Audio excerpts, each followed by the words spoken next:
¿Alguien de ustedes leyó la resolución que le mandaron? ¿Han leído la resolución? ¿Alguien que haya podido comentar, a ver, así brevemente, sobre 2 minutos? ¿Qué opina de la resolución del tribunal? ¿Están de acuerdo o hay alguna discrepancia? ¿Alguien quiere dar una opinión o...? Sí, porque en cierta forma el punto central es de que si dice que hay una habitación urbana ingresa en estado de proyecto, no está lo que es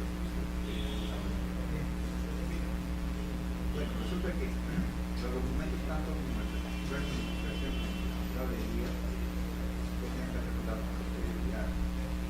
Pero el registro normalmente pues busca la seguridad jurídica en base a la publicidad que necesita. Si bien se hace otro documento de acuerdo al reglamento de precio y guerra de conflicto con relación al proyecto de la urbana, pues nada obsta, ¿no? El hecho de que en cierta forma se amplíe la información, mucho más cuando esta no se contradice con la legislación urbana. O sea, no hay una incoherencia, ¿no? Porque si hubiera una incoherencia entonces el legislador pues ahí podría que vamos a mal en el caso que no se daría el caso, ¿no? Porque ya estaría contraviniendo con la institución misma, ¿no? Entonces, en vista que también pues, normalmente pues un plazo de 26 meses, ¿no? Y no se ha inscrito la habilitación definitiva, ¿no? La posibilidad. Ya. Ya, ¿alguna otra opinión o ahí nomás lo dejamos el tema? Bien, entonces, bueno, ya tiene su posición de su compañero, ¿no? Y también está la posición de reglamento de inscripción de registro de predios, ¿no? Que dice que previamente se deben inscribir los documentos previos, ¿no? Pero sin embargo el tribunal, como bien está señalando su compañero, ha señalado pues que no son incompatibles, ¿no?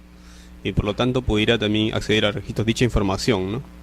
Bueno, bien, entonces vamos a continuar. Antes de entrar de lleno a las habilitaciones urbanas nuevas, tenemos que ver un poco lo que es un diseño urbano. ¿Por qué ver lo que es diseño urbano? Porque en una habilitación urbana tenemos que considerar cuáles son los componentes del diseño de una habilitación urbana, ¿no? Entonces, hay que ver aquí dos aspectos: los espacios públicos y los terrenos para ser edificados. Dentro de los espacios públicos se deben encontrar las vías de circulación vehicular y peatonal, las áreas destinadas a parques y las plazas de uso público, ¿no? Entonces, siempre van a ver esa parte como espacios públicos, ¿no? No va a poder ser, por ejemplo, transferido pues esas áreas destinadas a parques, ¿no? Tampoco plazas de uso público, ¿no? Ahora, fuera de esa parte, los espacios públicos también tenemos los terrenos edificables, ¿no? Aquí vamos a encontrar los lotes de libre disposición del propietario y los lotes que deben ser aportados reglamentariamente. En un diseño urbano ustedes van a encontrar siempre esas dos partes: los espacios públicos y los terrenos edificables, ¿no? Ahora, es importante que las habilitaciones urbanas se comuniquen con el núcleo urbano de que forman parte. Es decir, siempre van a ver ustedes que los lotes tienen acceso a lo que es una vía pública, ¿no? Eso es importante siempre, ¿no? También tenemos el diseño de vías. El diseño de vías va a ser importante porque, como le decía, las habilitaciones, las urbanizaciones tienen que estar comunicadas siempre, ¿no? Entonces, en este diseño de vías está conforme lo que es el plan de desarrollo urbano de la ciudad, ¿no? Pueden haber diferentes clases de vías, ¿no? Vías expresas, ¿no? Vías arteriales, vías colectoras, vías locales, pero también están los pasajes, ¿no? Ustedes ven que algunas calles tienen unos pequeños pasajes, ¿no? Ahora, estas vías son de uso público libre y restricto, ¿no? O sea, nadie pues se le va a ocurrir pues invadir una vía, ¿no? Hacer una construcción ahí, porque justamente las vías sirven pues para el acceso, ¿no? Así tenemos que un sistema vial primario en el plan de desarrollo urbano van a estar constituida por vías expresas, vías arteriales y vías colectoras. Ahora, cuando hablamos de una lotización y aportes, eso es muy importante que ustedes tienen que tener en cuenta, ¿no? Van a ver ustedes, cuando hablamos de lotización, siempre va a haber manzanas y lotes. Ahora, en una manzana puede haber uno o más lotes. Yo les he comentado, ¿no?, que puede darse un caso de una habilitación con lote único, ¿no? Se puede dar. O sea, no es obligatorio pues que existan un montón de manzanas y un montón de lotes. ¿Puede haber una habilitación urbana de lote único? Sí puede haber. Sí, por favor. ¿Cuándo se da esta característica de que estamos ante una edificación urbana de lote único?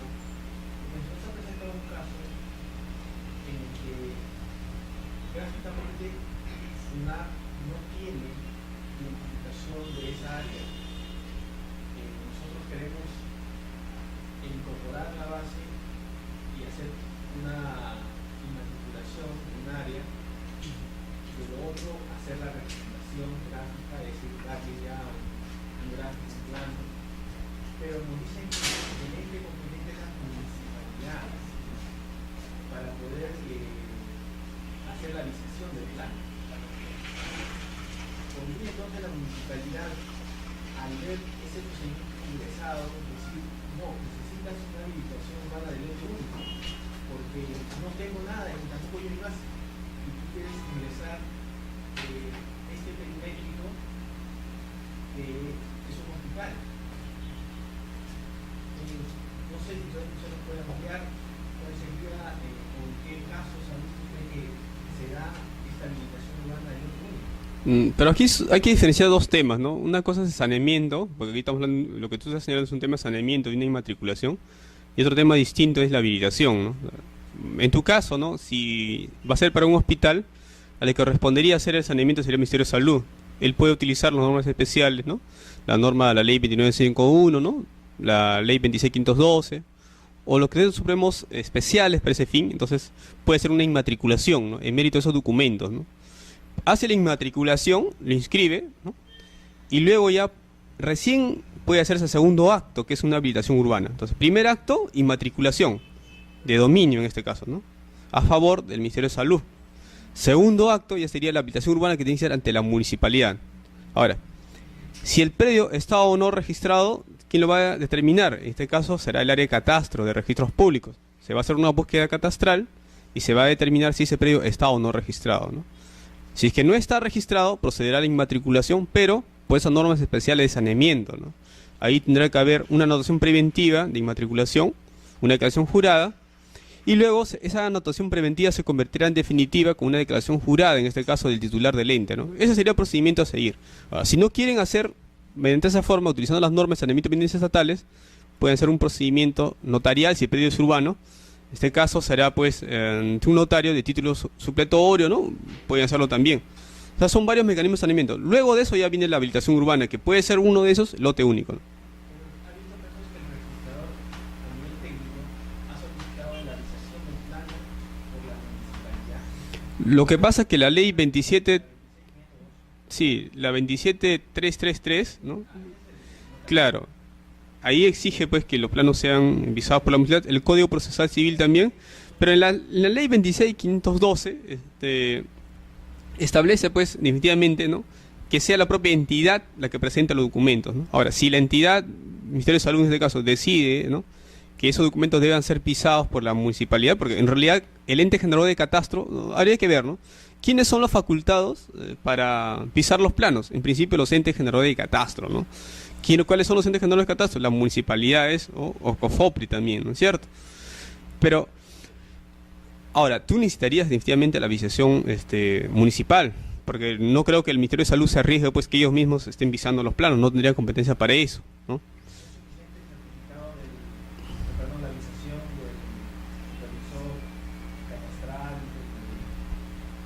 del supervisor catastral. Hay un precedente de observancia obligatoria en el caso de prescripciones adquisitivas de títulos supletorios en procedimiento notarial. Ahí solamente permite que sea un verificador el que lo pueda avisar. Pero eso es un procedimiento notarial. Así es. Sí. Bien, continuando entonces, le decía a ustedes que es importante que tomen en cuenta, ¿no?, la lotización y los aportes, ¿no? Cuando hablamos de lotización, estamos refiriéndonos pues a una subdivisión de un terreno en lotes y manzanas, ¿no es cierto? Le decía que puede haber un lote único, pero también puede haber una manzana está conformada por varios lotes. Pero siempre cada lote va a tener que tener una vía de acceso, ¿no?, a favor de una vía pública para que pueda acceder, ¿no? Ahora, ese acceso, ¿no?, desde una vía pública va a ser con tránsito vehicular o peatonal, ¿no? Pasando al tema de los aportes. Las habilitaciones urbanas, según su tipo, tienen que efectuar aportes obligatorios, ¿no? Por ejemplo, para recreación pública y para servicios públicos complementarios. Para recreación pública tenemos lo que son para los parques, ¿no es cierto? Esos estarán más adelante a favor de Serpar. Y también tenemos para otros fines, ¿no? Y también tenemos para servicios públicos complementarios. Por ejemplo, cuando hablamos de servicios públicos complementarios nos referimos para educación, ¿no? Esos aportes serán a favor del Ministerio de Educación. Ahora, esos aportes, bienes dados en aportes, van a ser en lotes edificables y van a ser bienes que no se van a poder transferir ni enajenar, sino porque se entiende que son bienes de dominio público, ¿no es cierto? Ustedes no se les va... Sí, por favor. Respecto a ello, según el tipo de habitación urbana, he leído el tipo de habitación urbana condominio, donde los aportes, es decir, las calles, ellos tienen cerradas. Solo entran los propietarios, usan el parque, los propietarios, es decir, nadie, excepto los propietarios, usan las áreas comunes, que son las calles, sus parques, las aceras. Es decir, ese tipo de habitación urbana no son de dominio público, los parques ni las calles.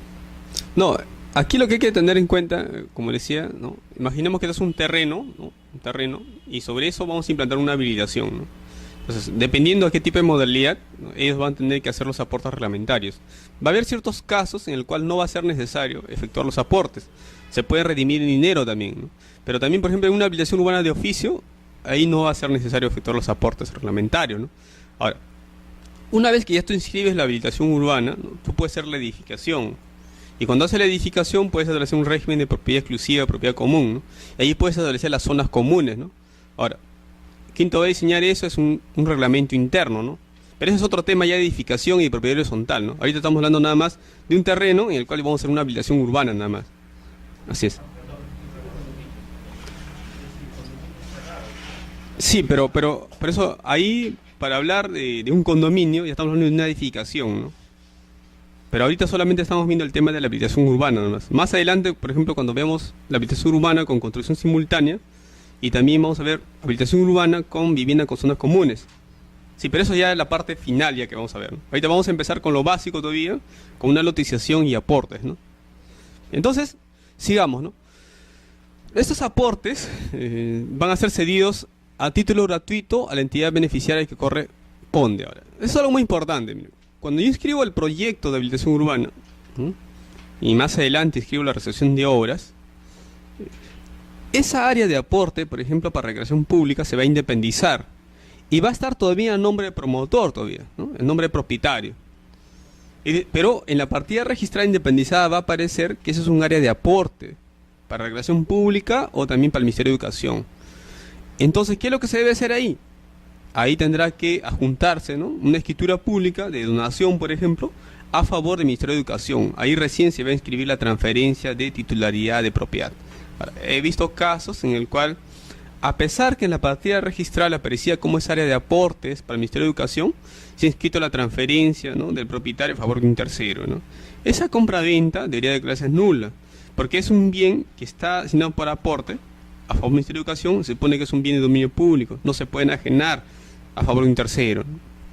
En ese caso, ustedes lo que tienen que hacer es, cuando vean una partida independizada, ¿no? Y tienen dudas acerca si es un aporte o no es un aporte, revisen la habilitación urbana y vean si ese lote, si esa manzana, en la habilitación urbana, en la lotización, está destinado o no como aporte, ¿no?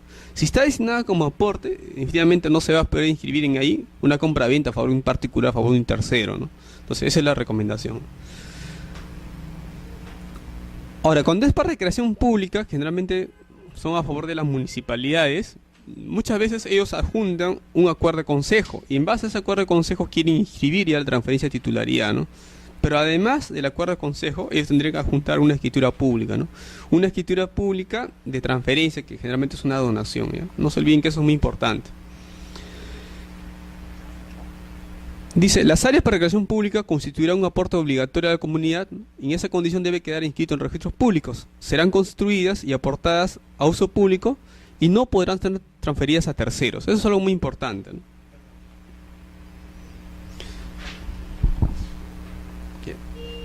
Vean ahora ustedes las etapas de la habilitación urbana y se van a dar cuenta las diferencias existentes. Antes de la ley 26878, ¿no? Que era la ley de habilitaciones urbanas, habían tres etapas. Una etapa de aprobación de estudios preliminares, una etapa de aprobación de proyectos y una etapa de recepción de obras. Con la ley 26878 y con la ley 29090, que es la ley vigente, tenemos dos etapas. una etapa de aprobación de la habilitación y una etapa de recepción de obras. Recordando, yo le decía a ustedes que con la ley 26878 necesitábamos todavía la ratificación por la municipalidad provincial. Con la 29090 solamente es suficiente con la municipalidad distrital.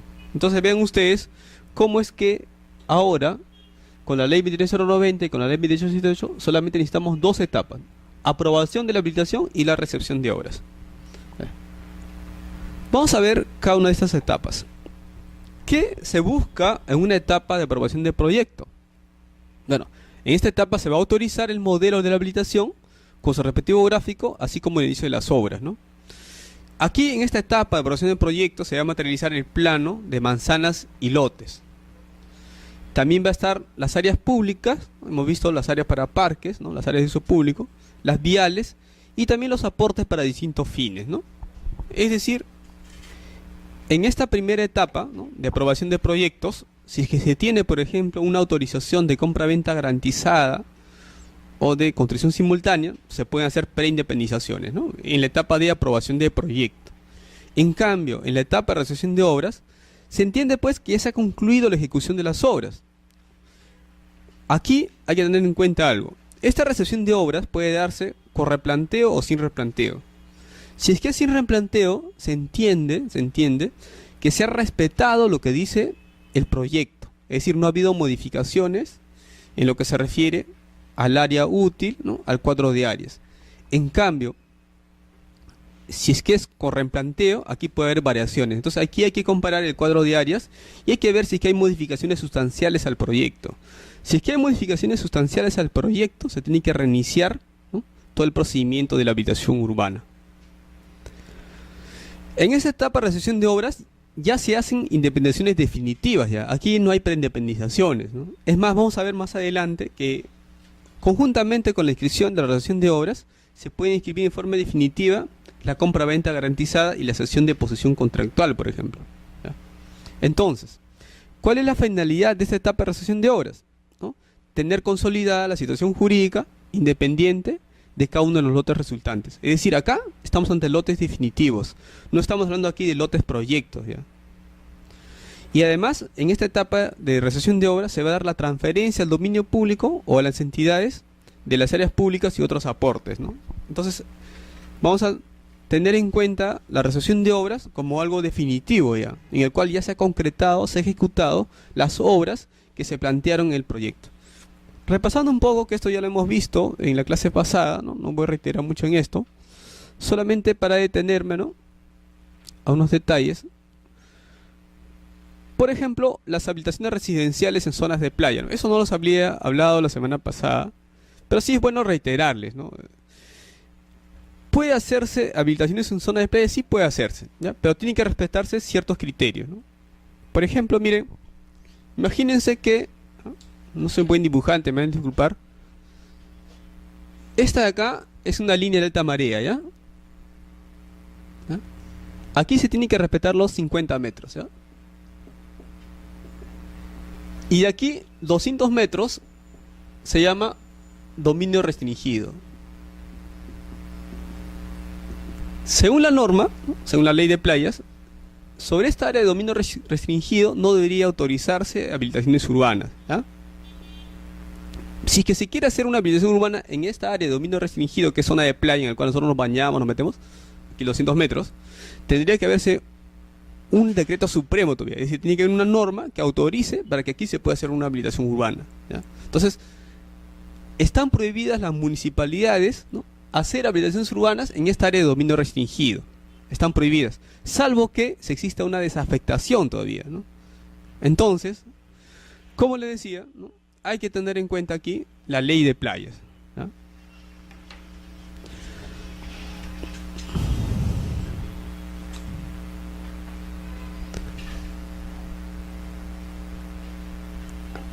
Ahora, imaginemos que exista una habilitación urbana por acá, fuera del dominio restringido, que esté por acá, ¿no? Pero estas habilitaciones urbanas tienen que respetar, ¿no?, el acceso a esta área para que las personas puedan poder gozar, pues, de la playa, ¿no? O sea, si se dan habilitaciones urbanas fuera del área de dominio restringido, tienen que respetar un cierto acceso para que las personas puedan ingresar a la playa, ¿ya? Eso es algo muy importante. Claro que a veces ustedes ven que en la práctica, por ejemplo en Ancón, no se cumple, no te dejan acceder a esa playa, ¿no? Pero eso es un problema de la municipalidad que no hace respetar pues la ley de playas, ¿no? No hace respetar las normas de habilitaciones urbanas, ¿no es cierto? Es un problema ya de la municipalidad, ¿no?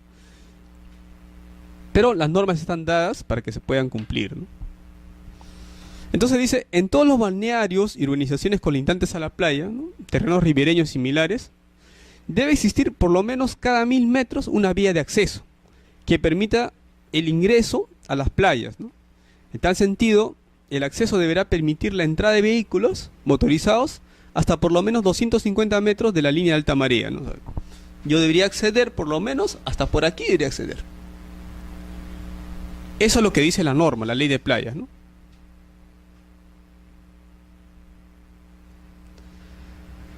Ahora, en la habilitación residencial, aquí tenemos distintas clases de habilitaciones, ¿no? Para uso de vivienda, urbanizaciones, para vivienda taller, para uso vivienda tipo club y también habilitación y construcción urbana especial, ¿no?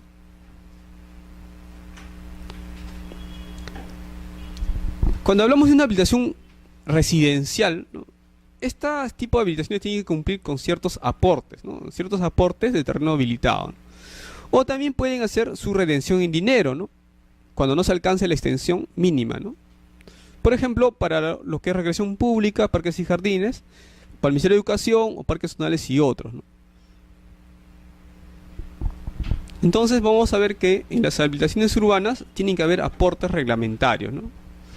Ahora, dentro de estas habilitaciones urbanas residenciales para uso de vivienda, urbanizaciones, ¿no? Puede haber un tipo que se llaman habilitaciones urbanas con venta garantizada. Es decir, si yo voy ante la municipalidad y quiero hacer una habilitación urbana residencial, yo puedo pedir que se me otorgue una autorización de compra-venta garantizada, ¿ya? Eso está bien recogido en el reglamento de inscripción del registro de predios, ¿no? En el artículo 34, ¿no? El reglamento de predios, ustedes lo tienen ahí en el artículo 34, van a ver que dice, como regla general, se debe inscribir la habilitación urbana en su etapa de recepción de obras, ¿no? Esa es la regla general, o sea, pues todos nosotros quisiéramos pues que las habilitaciones urbanas se inscriban con la recepción de obras, ¿no? Pero en forma excepcional, ¿no? Se puede inscribir la etapa de proyecto, ¿ya? Y si es que esa etapa de proyecto tiene una autorización, estamos hablando de la licencia de habilitación urbana, de compra-venta garantizada o construcción simultánea, se pueden hacer las preindependizaciones. Estas preindependizaciones van a tener un plazo de duración que dure la licencia, es decir, 36 meses, prorrogable por 12 meses más. Entonces, cuando hablamos de una habilitación urbana para vivienda con venta garantizada, en el cual pues existe una autorización, ¿no? Que el propietario puede realizar la venta de los lotes durante la ejecución de las obras, ¿no? Y en este tipo de autorización también existe una autorización para la construcción simultánea. Con la sola aprobación del proyecto, ¿no? Se hace la preindependización de los lotes. La compra-venta garantizada es útil, sí es útil. ¿Por qué? Porque le permite, por ejemplo, al propietario hacer su financiamiento, ¿no? Como les estaba explicando en la clase pasada, ¿no? Aquellos propietarios, ¿no? Promotores que no tienen muchos recursos de repente para ejecutar las obras, pueden hacer la compra-venta garantizada. Ahora, esta compra-venta garantizada es una anotación preventiva, porque así lo señala pues el reglamento de inscripción de registro de predios. Es decir, vence el plazo de la licencia de 36 meses, esa partida va a caducar también y con ella también caducará la compra-venta garantizada. Pero si es que se inscribe la recepción de obras, esta compra-venta garantizada se inscribirá en forma definitiva ya. Entonces es algo muy importante que tienen que tener en cuenta ustedes, por favor. Sí, por favor.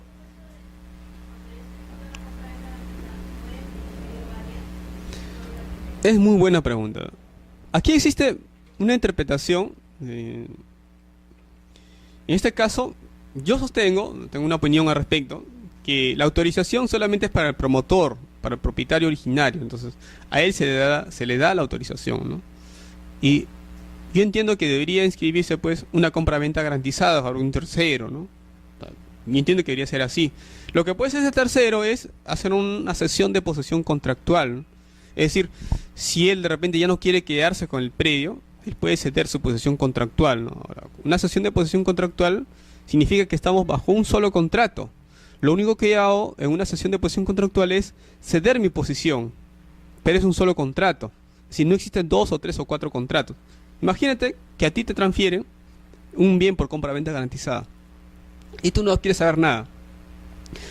Entonces, tampoco es lógico pues que tú te quedes a la fuerza en ese bien, ¿no? Tú puedes hacer una sesión de posición contractual, ¿no? Y esta otra puede ser a otro y otro y otro. Esa sería la forma, al menos como yo interpreto esta forma, ¿no? Ahora, sigamos hablando de la compra-venta garantizada. ¿Qué otros aspectos más hay que tener en cuenta de la compra-venta garantizada? Hay que tener en cuenta en qué clases de habilitaciones se tienen que dar, ¿no? Vamos a ver más adelante, cuando veamos las habilitaciones urbanas, que existen modalidades, ¿no? Existe una modalidad A, B, C y D, ¿no? Ahora, no sé si ustedes les han dado los formatos, ¿no? Van a ver que hay un formato, a ver, vamos a ver si está acá.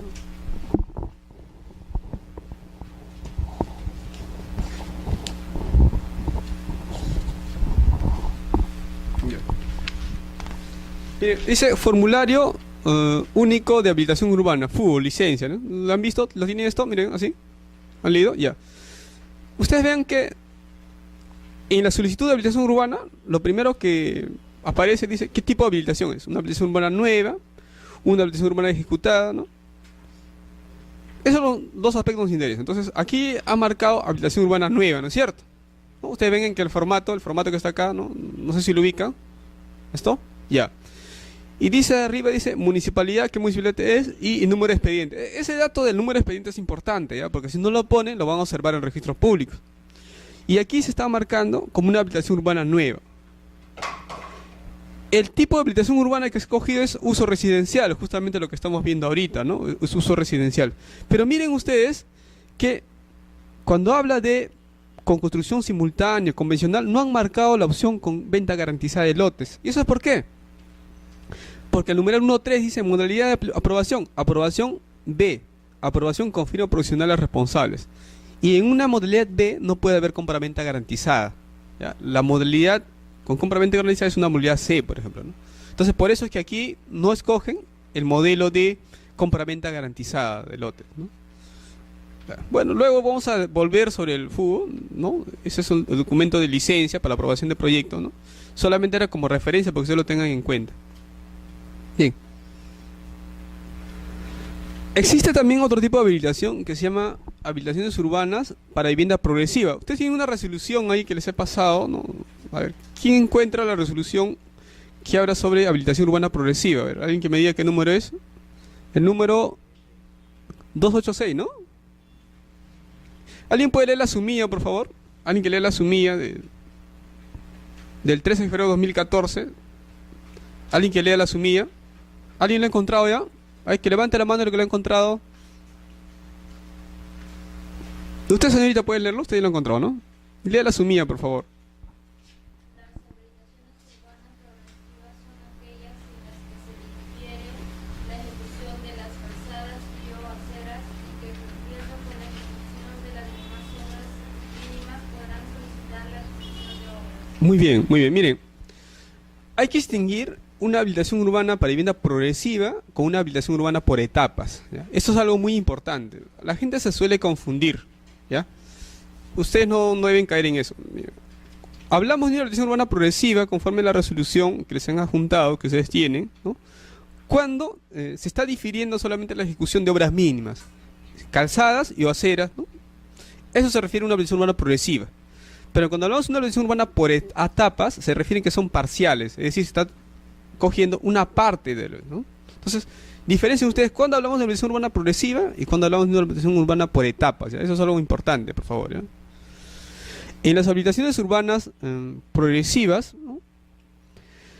El íntero de la habilitación se culmina en su fase mínima, quedando pendientes las calzadas y aceras. En cambio, en las habilitaciones urbanas parciales o por etapas, estamos ante proyectos aprobados de habilitación, pero se ejecutan en forma parcial o por etapas, es decir, por sectores o zonas. Eso es algo muy clave que ustedes tienen que tener en cuenta, ¿no? Tenemos también la autorización para uso de vivienda con construcción simultánea. Aquí la licencia que le van a dar a ustedes les va a permitir hacer edificaciones, ¿no? Es decir, pueden hacer las preindependizaciones, pero a su vez pueden inscribir ahí las construcciones que están haciendo, ¿no? Eso también se puede dar, ¿no? También puede haber otro tipo de habilitaciones para uso de vivienda taller, ¿no? Aquí se está combinando, ¿no? No solamente les va a servir a ustedes la habilitación urbana para hacer viviendas, sino también una industria elemental para un pequeño taller, ¿no? Pero aquí tienen que ser sobre predios calificados con zonificación de vivienda taller. Nosotros hemos visto ya en las zonificaciones, ¿no?, que existen ese tipo, ¿no? También existe habilitaciones urbanas para uso de vivienda tipo club, temporal o vacacional, ¿no? Esas tienen que ser en aquellas áreas que tienen zonificación R1 de baja densidad, ¿no? Y tienen que además tener construcción simultánea, ¿no? Aquí viene lo que decía su compañero, ¿no? Aquellas en las viviendas, ¿no?, están agrupadas en condominios o con áreas recreativas, ¿no?, y sociales de uso común, ¿no? Entonces, aquí sí se pueden dar, pero yo le decía que aquí tiene que haber áreas de zonificación con baja densidad R1, ¿no? Entonces, eso se puede dar en habilitación urbana residencial de playa, ¿no?, o también lo que son campestres, ¿no? Pero siempre van a ver ustedes que debe haber una autorización de construcción simultánea, ¿no? Ahora, no es lo más usual, o sea, yo no he visto muchas habilitaciones urbanas para uso, para lo que es club, ¿no?, residenciales o de lo que son de playas. Generalmente la mayoría que se presentan son de tipo residenciales, ¿no?, para construir edificaciones más adelante, ¿no? Es el común general, pero que pueden darse, claro que pueden darse, ¿no? También tenemos habilitaciones urbanas para uso comercial, ¿no? Aquí también para uso industrial y también para usos especiales, ¿no? Por ejemplo, para centros educativos, religiosos, salud, institucionales, recreacionales, ¿no? En este caso, no están obligados a hacer aportes, pero esta habilitación forma parte del equipamiento de la ciudad, ¿no? Pues a todos nosotros nos interesa, pues, que exista un hospital, ¿no es cierto?, un centro religioso, ¿no?, centros institucionales, ¿no? Entonces, en este caso, no va a ser necesario hacer aportes, ¿no? Bien, esta es la parte genérica que era importante que ustedes lo tengan en cuenta, pero también hay otro tipo de clasificación de las habilitaciones urbanas, ¿no? Y eso es un poco lo que ha recogido el reglamento de inscripciones de registro de predios. El reglamento de inscripción de registro de predios ha elegido, ¿no?, esta clasificación, y es la que yo también he estado señalando a ustedes, ¿no? Así podemos hablar de una habilitación urbana nueva, ¿no? Acuérdense ustedes, por favor, señores, que en una habilitación urbana nueva necesitamos una licencia, ¿ya? Una licencia de habilitación urbana. Ahora, ¿qué es una licencia? Es una autorización que nos da la municipalidad para ejecutar las obras. Nosotros como propietarios tenemos el derecho a edificar, o sea, nadie lo va a negar, pues, ¿no? Somos propietarios, eso es una manifestación de derecho a propiedad. Pero el Estado, ¿no?, restringe ese derecho a edificar, ese derecho de habilitar, y nos dice cuáles son los límites que tenemos. Esos límites los encontramos en las zonificaciones, ¿no? Nosotros, para poder constituir ahí lotes y manzanas, tenemos que ir a la municipalidad a pedir una autorización. Esa autorización se llama licencia. Esa licencia tiene un plazo, pues, de 16 meses, ¿no es cierto?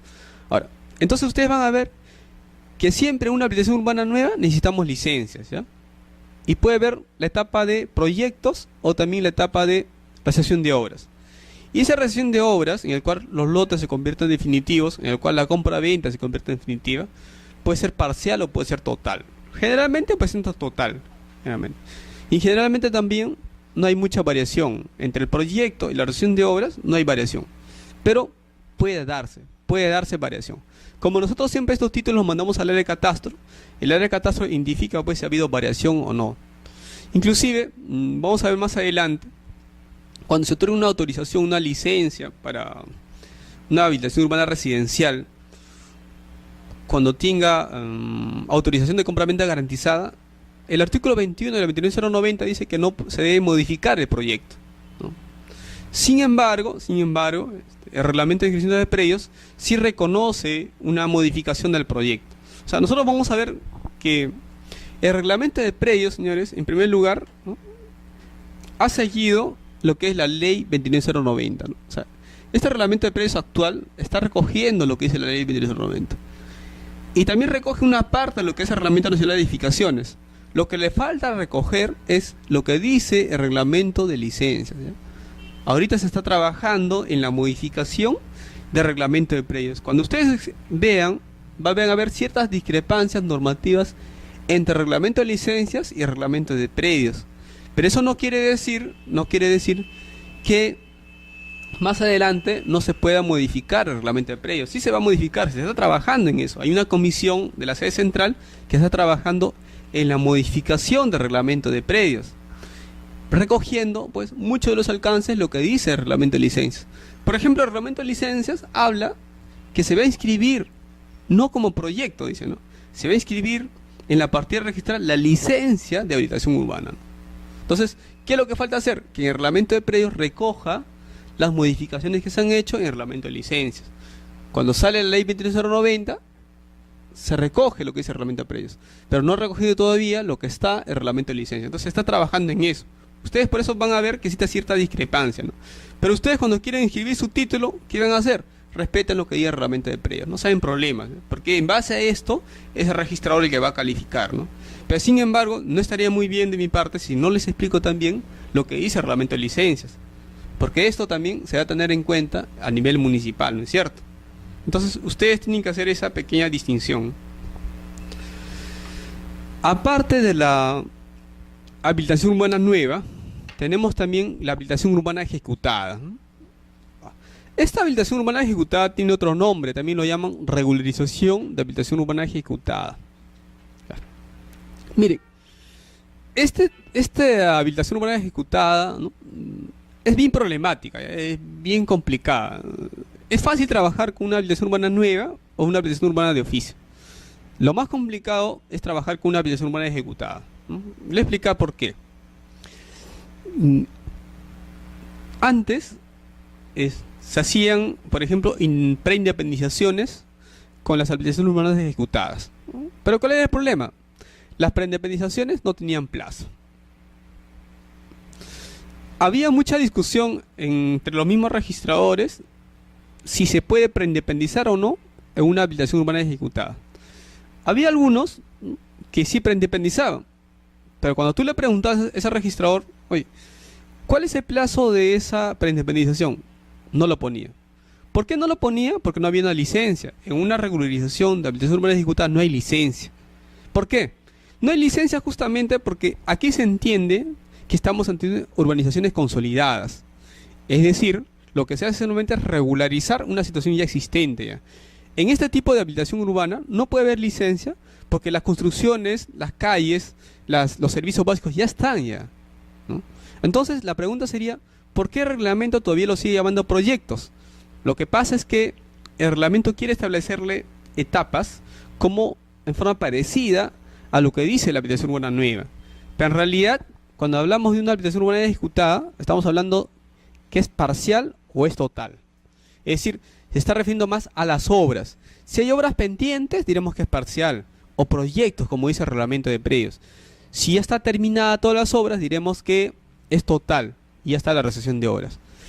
Entonces, cuando sale el reglamento de predios 2013, nosotros teníamos que tomar una posición como registradores. Nos llamaron a todos los registradores que vemos habilitaciones urbanas y nos dijeron, sobre este tema hay que definir una posición. Nos reunimos, ¿no?, los 5 registradores que vemos habilitaciones urbanas y asumimos una posición. La posición era que cuando hablamos de una habilitación urbana ejecutada, no se hacen preindependizaciones a nivel de proyecto. No hay preindependizaciones. ¿Y por qué no hay preindependizaciones? Porque justamente al no haber licencia, no puede haber una anotación preventiva que no tenga plazo. Entonces, desde aquel momento, pues, se asume esa posición. Y el reglamento de predios recoge esa posición. El reglamento de predios de 2013 recoge esa posición que cuando hablamos de una habilitación urbana ejecutada, no va a haber preindependización a nivel de proyecto. Entonces, si yo quiero inscribir el proyecto de una habilitación urbana ejecutada, ¿no?, inscribo la resolución, no hay licencia aquí, y solamente queda todo en la matriz, no hay preindependizaciones. ¿Cuándo voy a hacer la independización definitiva? Cuando escribo la recepción de obras. Les digo esto porque ustedes van a encontrar ciertas partidas registrales preindependizadas en una habilitación urbana ejecutada, pero esos han sido antes que salga el reglamento de predios de 2013, ¿ya? Eso es algo que ustedes tienen que tener en cuenta, ¿ya? Entonces, a partir del reglamento de 2013, ¿no?, ya no se da esa figura, ¿no? Ahora, que el tema es debatible, sí, pero se tenía que tomar una opción, se tenía que decidir, ¿no? Que ha habido registradores que han preindependizados sí lo han hecho porque había un vacío normativo. Y en este caso de las habilitaciones no ejecutadas es bien debatible porque hay posiciones distintas, ¿no? Por ejemplo, el Tribunal Registral, en las resoluciones que lo voy a pasar en la clase que tenemos la otra semana, van a ver que el Tribunal Registral admite la inscripción de la habilitación urbana ejecutada cuando lo pida, por ejemplo, un copropietario, ¿no? Si hay 100 copropietarios y uno de ellos lo pide, para el Tribunal Registral eso es suficiente, ¿no? No hay ningún problema para ellos. Es una posición que ellos están manteniendo en forma reiterada, ya, ¿no?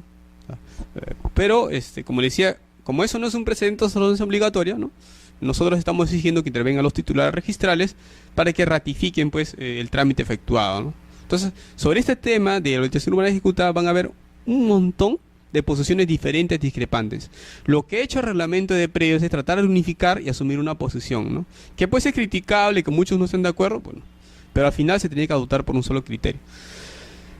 Entonces, vamos a ver nosotros, además de la habilitación urbana ejecutada, ¿no? Que sería interesante que ustedes lo investiguen, tenemos también las habilitaciones urbanas de oficio, ¿no? En las dos primeras, en la habilitación urbana nueva y la habilitación urbana ejecutada, el pedido de la inscripción registral es por un usuario, es decir, un particular pide la inscripción de una habilitación urbana. Acuérdense ustedes de sus clases de derecho registral, ¿no? El principio de rogación decía pues que las inscripciones registrales se hacen a pedido de parte, de un particular, ¿no es cierto? En cambio, esta habilitación urbana de oficio no lo pide un particular, lo va a pedir la propia municipalidad. Es decir, aquí no va a haber un pedido de un usuario ante la municipalidad para que se solicite, se declare la habilitación urbana.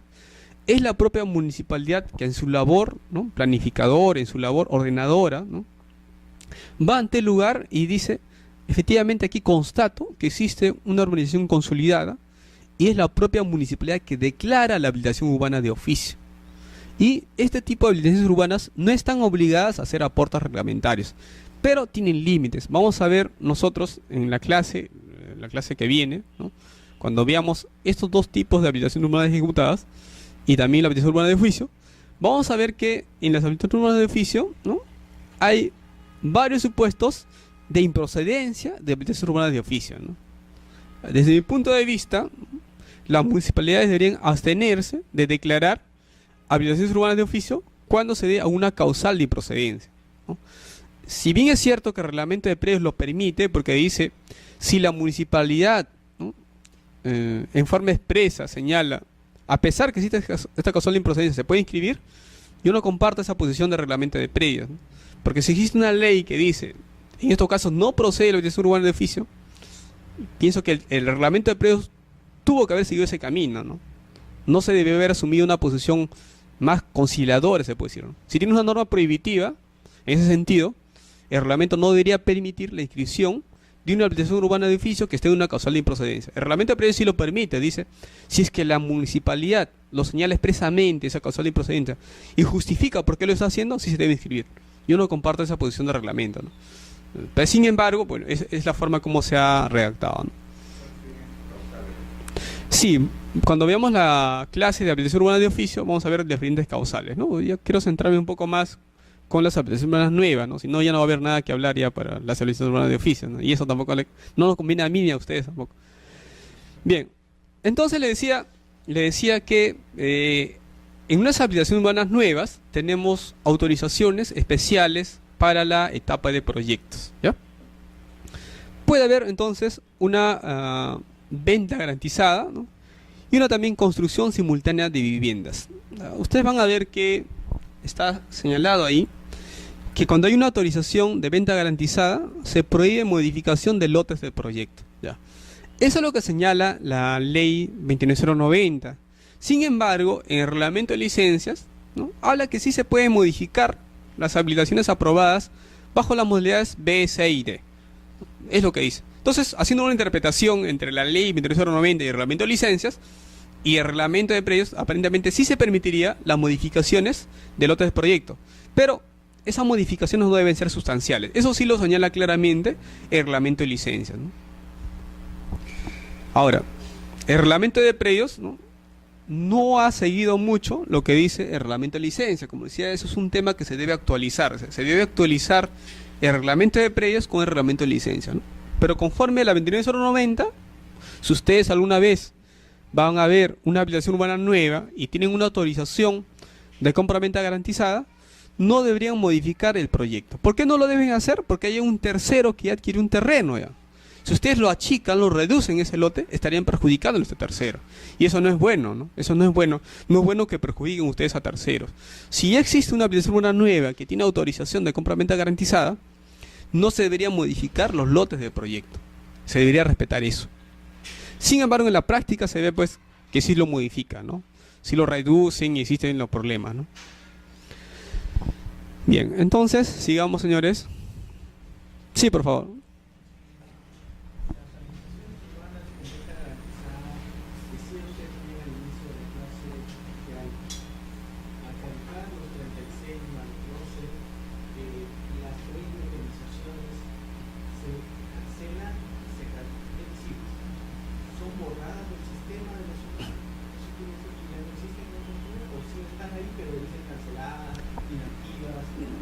Claro, nosotros cerramos las partidas, pero se pueden publicitar siempre, ¿no? No lo vamos a eliminar, ¿no? Siempre van a estar ahí. Cualquier partida ustedes pueden acceder, ¿no? Así esté cerrada, esté abierta, ¿no? No hay ningún problema. Van a estar ahí, pero ya van a estar caducas, ¿no? Ya están vencidas, ¿no? Entonces, pero en este caso, en sí el acto jurídico de compra-venta, no debe ser afectado, ¿no? O sea, la compra-venta, pues, si ya existe un lote, en este caso determinado, ¿no? Y más adelante se da la resolución de obras, se puede inscribir pues la transferencia de méritos de título archivado, ¿no? Porque acuérdense ustedes que la transferencia de predios es extrarregistral, ¿no? Y si aquí existe ya una escritura pública de compra-venta y ese lote ya tiene resolución de obras, pues tranquilamente yo puedo pedir que se inscriba la compra-venta definitiva en esa nueva partida que se generó como consecuencia de la resolución de obras, ¿no? No hay ningún problema, no se debe perjudicar el derecho de los usuarios en este caso, ¿no? Sí, pues claro, lo puedes trasladar, más que trasladar esa inscripción en méritos de título archivado, en méritos de escritura pública, sí. No habría. Lo que pasa que es distinto es la partida y es el título archivado, ¿no? El título archivado, tú vas a hacer una inscripción en mérito a la escritura pública que obra en el título archivado, ¿no? Así es. Pero claro, lo ideal es que se haya respetado los linderos y medidas perimétricas de ese en su momento, así es. Así es, así es. Así es. Por eso es que vamos a ver más adelante, cuando veamos la compra-venta garantizada, van a ver ustedes que el reglamento de edificaciones señala claramente, ¿no?, que en esos contratos tiene que estar la etapa de la ejecución de las obras, ¿no? O sea, tienen que decir, pues, si ustedes van a hacer un contrato de compra-venta garantizada, tiene que estar en el contrato la etapa de la ejecución de las obras, ¿no? Y tiene que estar eso, ¿no? Y con qué calidad lo están haciendo, ¿no? Eso es algo que consta en el Reglamento Nacional de Edificaciones, ¿no? Es un requisito, ¿no? Entonces ustedes tienen que especificar en qué etapa, está en caso en etapa de proyecto, ¿no? Y que tienen la autorización de compra-venta garantizada, ¿no? Y con eso creo que estaría ya identificado en este caso, ¿no? Así es. Bien, entonces vamos a comentar, señores, el reglamento de inscripciones de registro de predios, ¿no? Comparen ustedes esos dos textos. Miren, en primer lugar, el texto anterior, que era el 2008, y el texto vigente, que es el artículo 34, ¿ya? Miren ustedes la diferencia. El artículo anterior, el 31C, ¿no?, hablaba, pues, hacía referencia en realidad al artículo 10 de la 29090, ¿no?, y hablaba de modalidad B, modalidad C, ¿no?, con revisores urbanos previstos, ¿no? Ahora, el artículo 34 actual, ¿no?, hace referencia a la ley 29090, al artículo 10, pero deja zanjada una posición, ¿no? Dice en primer lugar, ¿no?, solo se inscribe la recepción de obras, ¿no?, lo que dice, ¿no? Y es también lo que yo patrocino, ¿no?, que nosotros cuando inscribimos una habilitación urbana debemos inscribir en forma definitiva, ¿no? Pero dice, dice, ¿no?, salvo los supuestos. Es decir, a pesar que en su primera parte dice, y debe inscribirse la recepción de obras con disposición definitiva, dice, también puede inscribirse el proyecto, dice. Y además señala que también puede inscribirse la preindependización de los lotes, pero siempre y cuando se tenga la autorización de compra-venta garantizada y de construcción simultánea. Eso es algo muy importante que ustedes tienen que tener en cuenta, ¿no? Y no se olviden que son anotaciones preventivas. Tanto la compra-venta garantizada que se va a inscribir, ¿no? Son anotaciones preventivas, porque es una etapa de proyecto que está sujeto al plazo de caducidad de la licencia de la habilitación urbana. Dice, en los casos de habilitaciones urbanas que no tengan las autorizaciones, podrá anotarse preventivamente el proyecto de habilitación a solicitud y bajo responsabilidad del promotor, supuesto en el cual en ningún caso se preindependizarán los lotes conformantes de la habilitación urbana. Imaginemos pues, ¿no? Que, a ver, ¿cuál es su nombre? Disculpa. José. Imaginemos que José es dueño de 10 hectáreas, ¿no? Y ha seguido su proceso de habilitación urbana y no ha tenido pues la autorización de compra-venta garantizada, ¿no? No le han dado la autorización. José, si él desea, puede anotar preventivamente el proyecto, ¿ya? No hay ningún problema, lo anota preventivamente el proyecto. En la partida matriz va a aparecer, ¿no? Anotado preventivamente el proyecto de habilitación urbana, ¿ya? Pero al no haber autorización de compra-venta garantizada y de construcción simultánea, no va a haber preindependizaciones. Pero ¿para qué le sirve que él anote preventivamente el proyecto? Para que publicite pues, a terceros y diga pues, que él está siguiendo su trámite, ¿no? Su proceso de habilitación urbana, y con eso pues, le va a dar un mayor valor al bien, ¿no? O sea, una de las ventajas de inscribir una habilitación urbana es que le va a dar mayor valor al bien. No es lo mismo pues, comprar un terreno rústico, un área, que comprar pues, un área ya que tiene habilitación urbana. Definitivamente va a costar un poco más. Y además no se olviden ustedes, cuando hablamos de habilitación urbana, es que va a tener ya un equipamiento básico, ¿no? Va a haber servicios de agua, desagüe, electrificación, ¿no? Entonces es algo muy importante.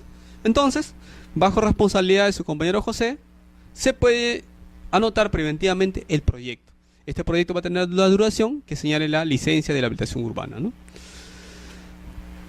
Entonces, aquí recalcamos lo que le hemos estado indicando, ¿no? Que se puede inscribir pues, la realización de obras en forma excepcional el proyecto, ¿no?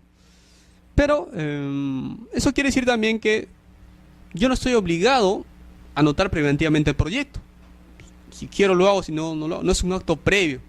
Yo de frente puedo inscribir directamente la realización de obras. ¿Qué es lo que debería ser? Debería ser la regla general. Pero a veces aquí en nuestro país pues no seguimos la regla general y nos vamos por la excepción siempre. O sea, lo que más se inscribe son las excepciones. Lo que más presenta son anotaciones de proyecto, anotaciones de proyecto. Pero la regla general debería ser que se inscriban de frente directamente la realización de obra. Entonces, no es un acto previo, la anotación preventiva del proyecto. Se puede inscribir directamente la realización de obras. Eso debe quedar claro. Ahora, ¿cuál es la ventaja de inscribir directamente la realización de obras?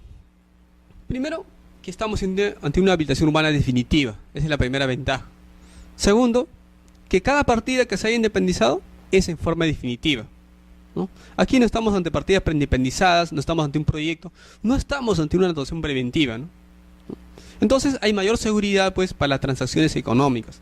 Entonces yo como comprador pues iré pues en una habilitación urbana que tenga realización de obras y en el cual exista habilitación urbana definitiva, tendré mayor seguridad, porque si no después puedo estar pensando que eso se puede ser modificado, ¿no? Que puede reducir el área, ¿no? Puede pasar un montón de cosas, ¿no? Ahora, pero también existen ventajas económicas, ¿no? Cuando se anota preventivamente el proyecto, ¿no? Una ventaja pues es la financiación de las obras, como le decía hace un momento, ¿no? Ahora, pero en realidad yo creo que aquí hay que ser bastante claro, ¿no? La tarea es tanto para el registrador, pero también para el promotor. El promotor, cuando está vendiendo un lote preindependizado, debe decirlo así al usuario, ¿no? Mira, yo te estoy vendiendo un lote preindependizado, ¿no? Pero realmente no lo va a hacer, efectivamente, ¿no? Pero debería hacerlo, ¿no? Debería hacerlo, y en ese sentido es una obligación del registrador, ¿no? Publicitarlo, decir claramente que esta es una partida preindependizada, que tiene un plazo de vigencia tanto, ¿no? Y que va a caducar a tal fecha. Eso es algo importante, para que los terceros que adquieran, porque díganme ustedes pueden distinguir entre una partida preindependizada y una definitiva, es un poco difícil, aún así siendo abogados, para nosotros es complicado. Imagínense para un usuario que no entiende de normas de 29.090, la 28.78, más complicados son para ellos. Si hasta los mismos registradores que ven otras secciones que no son especializadas, les cuesta trabajo distinguir esto, entonces imagínense para un usuario, es más complicado todavía. Entonces en ese sentido, ¿no? La labor que vemos nosotros, las habilitaciones urbanas, los registradores, tenemos que publicitarlo en forma expresa. Cuando estamos hablando de una habilitación urbana, cuando hablamos de una partida preindependizada, y eso tiene que deducirse del asiento, ¿no? Si tenemos dudas sobre una partida registral, si ustedes alguna vez dudan si es preindependizada o es definitiva, váyanse a la partida matriz. Si en la partida matriz ven la resolución de obras, entonces se van a dar cuenta ustedes que lo más probable es que eso sea una partida ya definitiva, ya, ¿no? Eso es algo muy importante.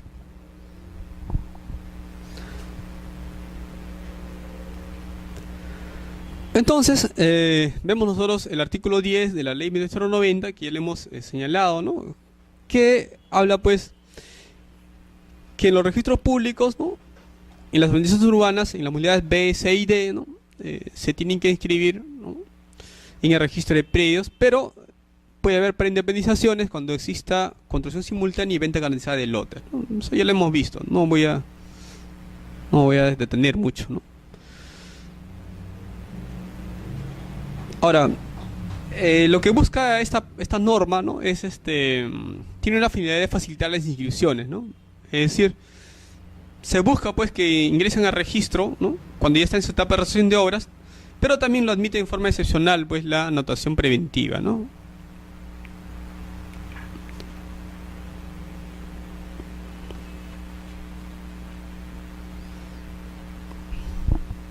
Ahora, hay que hacernos una pregunta también, ¿no?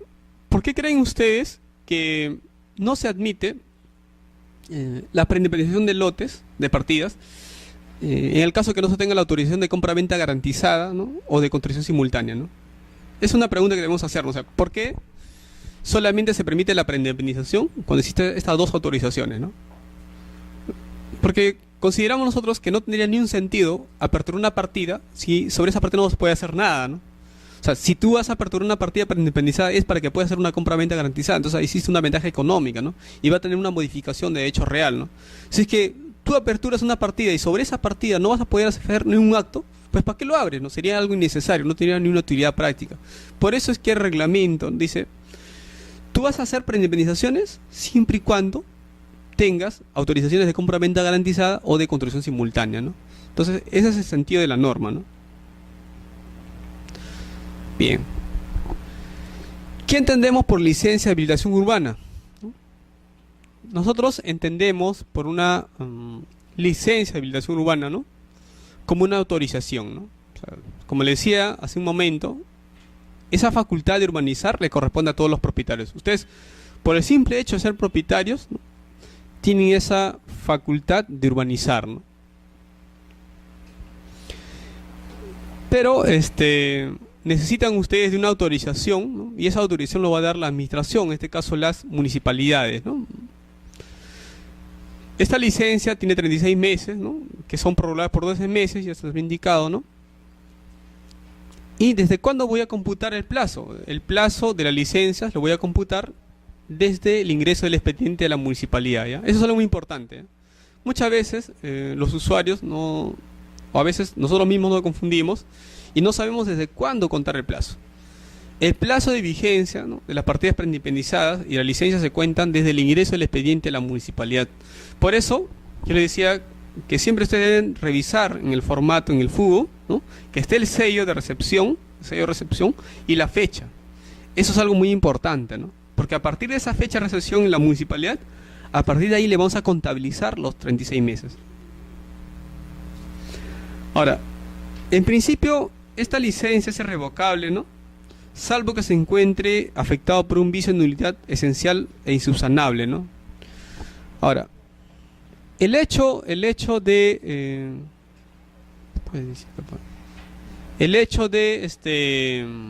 que se tenga una licencia de habilitación urbana, ¿no? Les va a poder favorecer a ustedes porque así exista una transferencia del predio, ¿no? A un tercero, ya se tiene una licencia. Es decir, el nuevo propietario que adquiere ese terreno no va a tener necesidad de tramitar una nueva licencia, porque el trámite ya se efectuó ya, porque la licencia va a ir al predio, no va a ir a favor de una determinada persona, ¿ya? Entonces, si ustedes en su momento tramitaron una licencia, el nuevo propietario ya tiene la licencia, ¿ya? Lo único que hará de repente es ratificar el trámite que ustedes hicieron en su momento, ¿no? Pero ya está la licencia, ¿ya? Entonces, esa autorización para ejecución de las obras ya la cuenta, ya la tiene, ¿ya? Es algo muy importante que hay que tener en cuenta, ¿ya?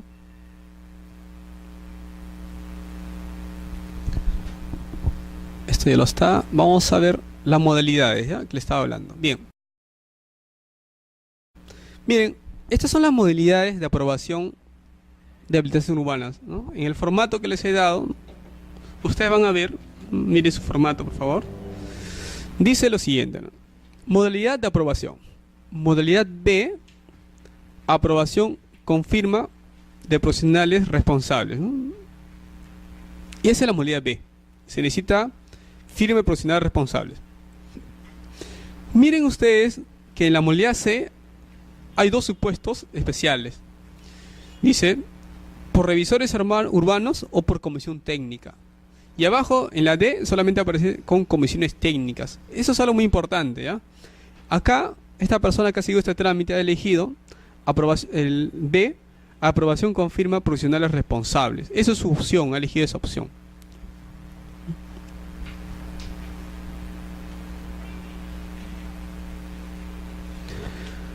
Vamos a ver la modalidad B. ¿Alguna pregunta hasta aquí? ¿Les han tenido claro? ¿Alguna duda?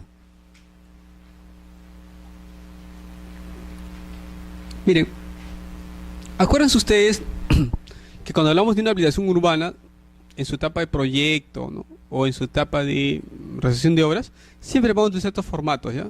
Salvo pues que se trate de una habilitación urbana ejecutada, ahí solamente se necesita la resolución nada más, ¿no? Pero van a necesitar este formato, ¿ya? En el caso de una habilitación urbana de oficio, es suficiente la resolución nada más. Pero ya cuando nos toque esa parte vamos a centrarnos. Pero consideren siempre este formato, ¿ya? Bien, entonces en la modalidad B, estamos hablando de una habilitación urbana residencial, ¿no?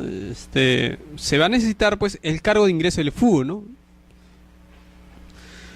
Dice, constituye la licencia temporal que permite iniciar las obras preliminares, ¿no? En este caso, en esta modalidad B, con firmas profesionales responsables, ¿no? La municipalidad tiene un plazo de 20 días para verificar el expediente, ¿no? Y va a verificar pues la correcta ejecución del proyecto, ¿no? Después que ha verificado sin observaciones, se otorga la licencia definitiva que autoriza la continuación de las obras, ¿no? Esta es una modalidad B, ¿no? Una modalidad C, aquí tenemos dos supuestos, como les decía, ¿no? Revisores urbanos y con comisiones técnicas, ¿no? Ahora, si es con revisores urbanos, el simple cargo de presentación del expediente ante la municipalidad es ya la licencia, ¿ya? Es como si fuese una aprobación automática, ¿no? Claro que tienen que pagar una liquidación respectiva, ¿no? Y a partir de ese momento ustedes pueden iniciar las obras, ¿no? En cambio, en la modalidad con comisiones técnicas, aquí la municipalidad convoca una comisión en el plazo de 5 días, ¿no? Y la comisión tiene 40 días útiles para evaluar el expediente, ¿no?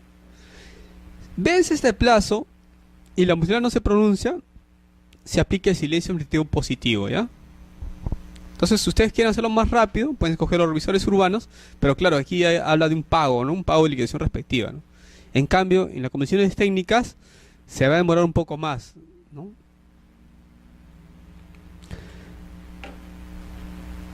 En la modalidad D, ¿no? Aquí dice aprobación con evaluación previa de comisión técnica.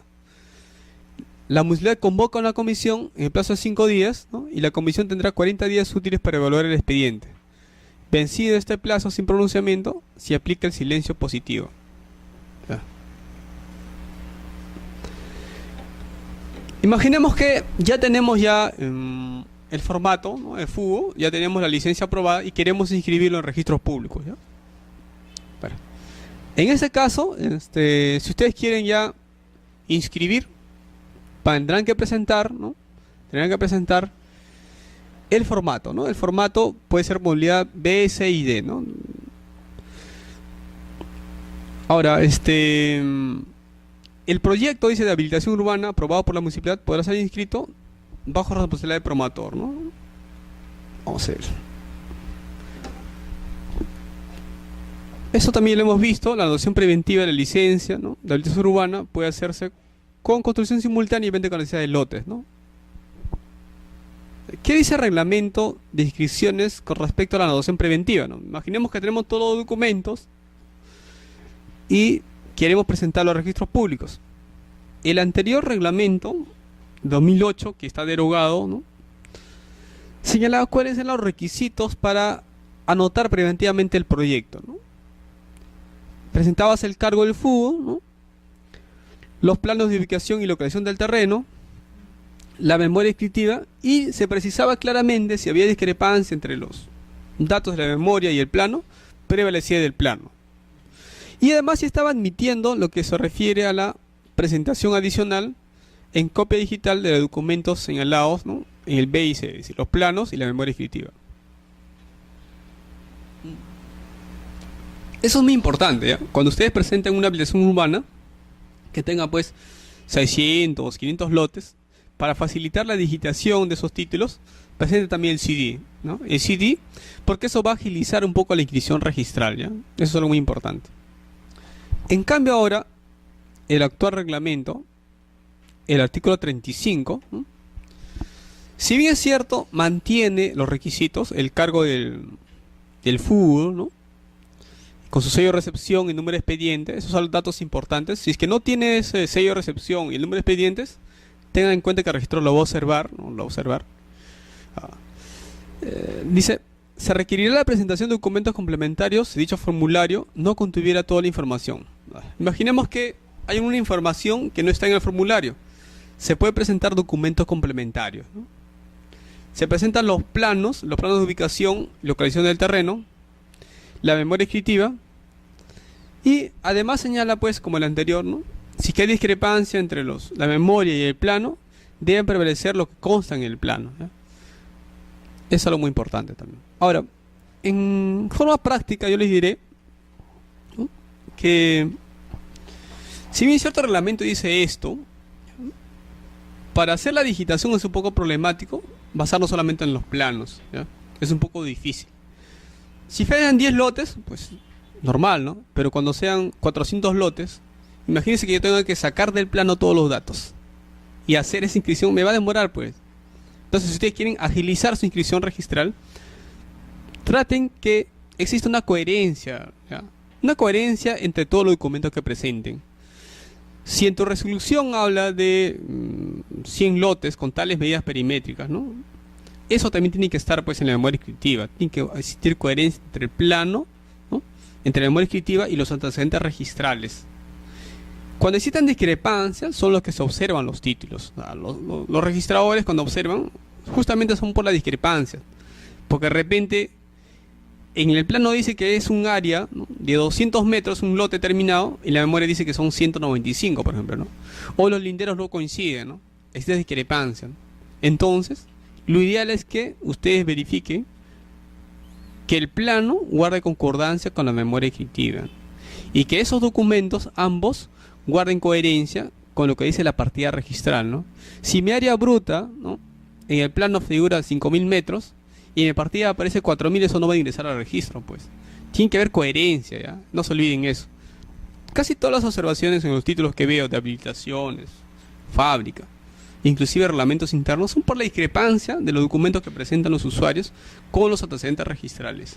Ese es el problema en realidad, ¿no? Son temas técnicos generalmente. Temas jurídicos en realidad es muy poco. La mayor cantidad de observaciones es temas técnicos. Por ejemplo, cuando estoy viendo una fábrica, yo veo que en el plano de distribución aparecen 2 baños, pero en la memoria descriptiva solamente hay un baño nomás. ¿Qué pasó? Entonces, no es culpa del registro por el cual se usaron los títulos. Son los propios usuarios que muchas veces contratan profesionales, pues, que no cumplen con rigurosidad su trabajo. Ellos deberían ver que si en el plano de distribución aparecen tales unidades, en los planos de independización tienen que existir tales unidades, ¿no? En la memoria descriptiva tienen que existir tales unidades y tienen que describirse tal como está. Si es que no respetan, pues, lo que dice su propio documento, pues definitivamente, pues, el registrador va a estar observando. Entonces, siempre guarden ustedes esa coherencia de la documentación. Respeten lo que dice los antecedentes registrales, ¿no? Si mi área bruta, como les decía, es tanto, entonces eso se debe respetar en los planos que se están presentando, ¿ya? Bien.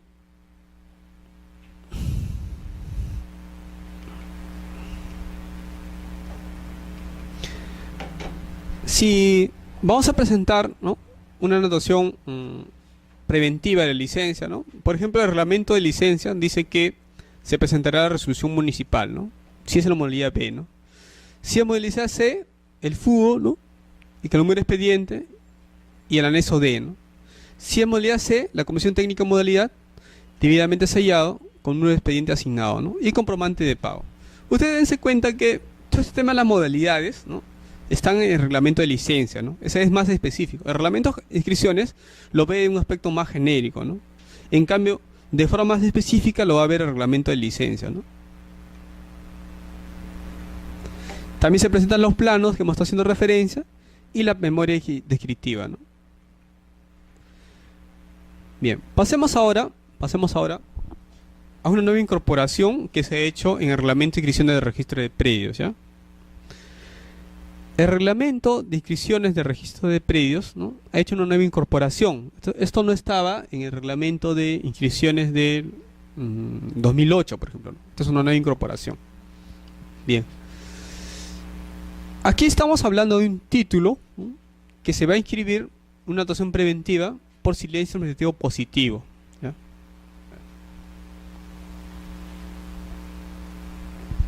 Recordando un poco, ¿cuándo se aplica un silencio administrativo positivo? A ver, ¿quién me dice? Ya lo hemos visto en la clase pasada. ¿Cuándo se aplicaría el silencio administrativo positivo? ¿Alguien recuerda?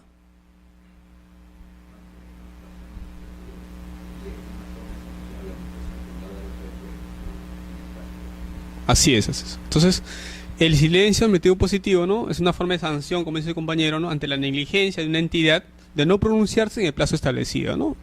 Entonces, acá en el artículo 36 del reglamento de inscripción del registro de predios nos dice cuáles son los documentos que se deben presentar a registros públicos para inscribir, ¿no?, la notación preventiva en el registro de predios, ¿no? Bien. En primer lugar, se va a presentar, ¿no?, el cargo del formulario único de habilitación urbana, ¿no?, presentado ante la municipalidad distrital. Es decir, imagínense que ustedes tienen todo un expediente y lo presentan a la municipalidad y tienen los cargos, ¿no?, su sellito de recepción. Eso lo tienen que presentar para inscribir, ¿ya? Pero no solamente va a bastar ese cargo, ¿no?, tienen que también presentar, ¿no?, documentos técnicos que se refieren, o sea, los planos, ¿no?, efectivamente, el cargo de recepción de la declaración jurada del propietario en el sentido que ha operado el silencio administrativo positivo presentado ante la municipalidad correspondiente. Es decir, además de documentos, los cargos que han representado, ¿no?, ante la municipalidad deben presentar una declaración jurada, ¿no? Pero esa declaración jurada tiene que estar con un sello de recepción ante la municipalidad. O sea, ustedes, si ni quieren ante la municipalidad, tienen que decirle: miren, señores, municipalidad, en la medida que ustedes no han cumplido con expedirme la autorización de la licencia, recíbame esta declaración jurada en el cual yo estoy haciendo valer mi derecho, ¿no?, que señala la ley del silencio administrativo positivo, por el cual se va a entender aprobada mi solicitud. Entonces, esa declaración jurada la presentan a la municipalidad y ese cargo de recepción de la declaración jurada tienen que presentarla también a registros públicos, ¿ya? Eso es algo muy importante. Es decir, ustedes no solamente van a presentar los documentos que presentaron ante la municipalidad, sino además el cargo de recepción de la declaración jurada, ¿ya? Eso es algo muy importante.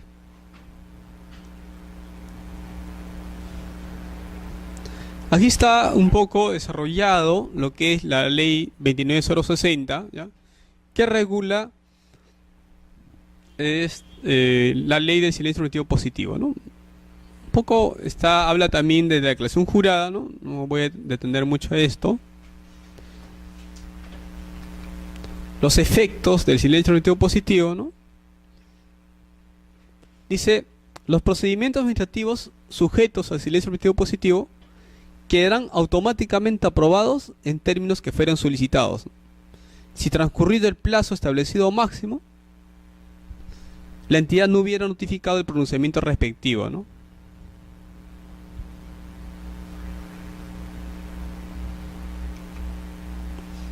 Vamos a ver ahora el contenido del asiento de notación preventiva de la licencia. ¿Alguna pregunta hasta acá? ¿O les ha quedado claro sobre el tema de la notación preventiva? Los requisitos al menos que deben presentar.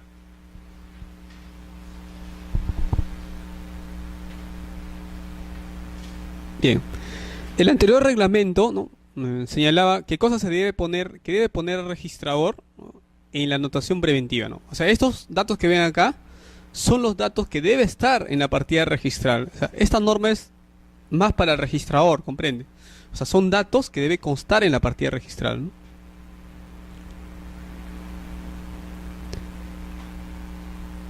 El actual reglamento dice esto ya.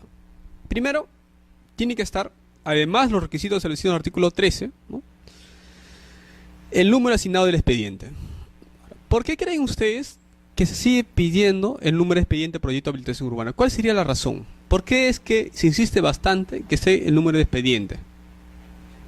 ¿Cuál creen que sería la razón?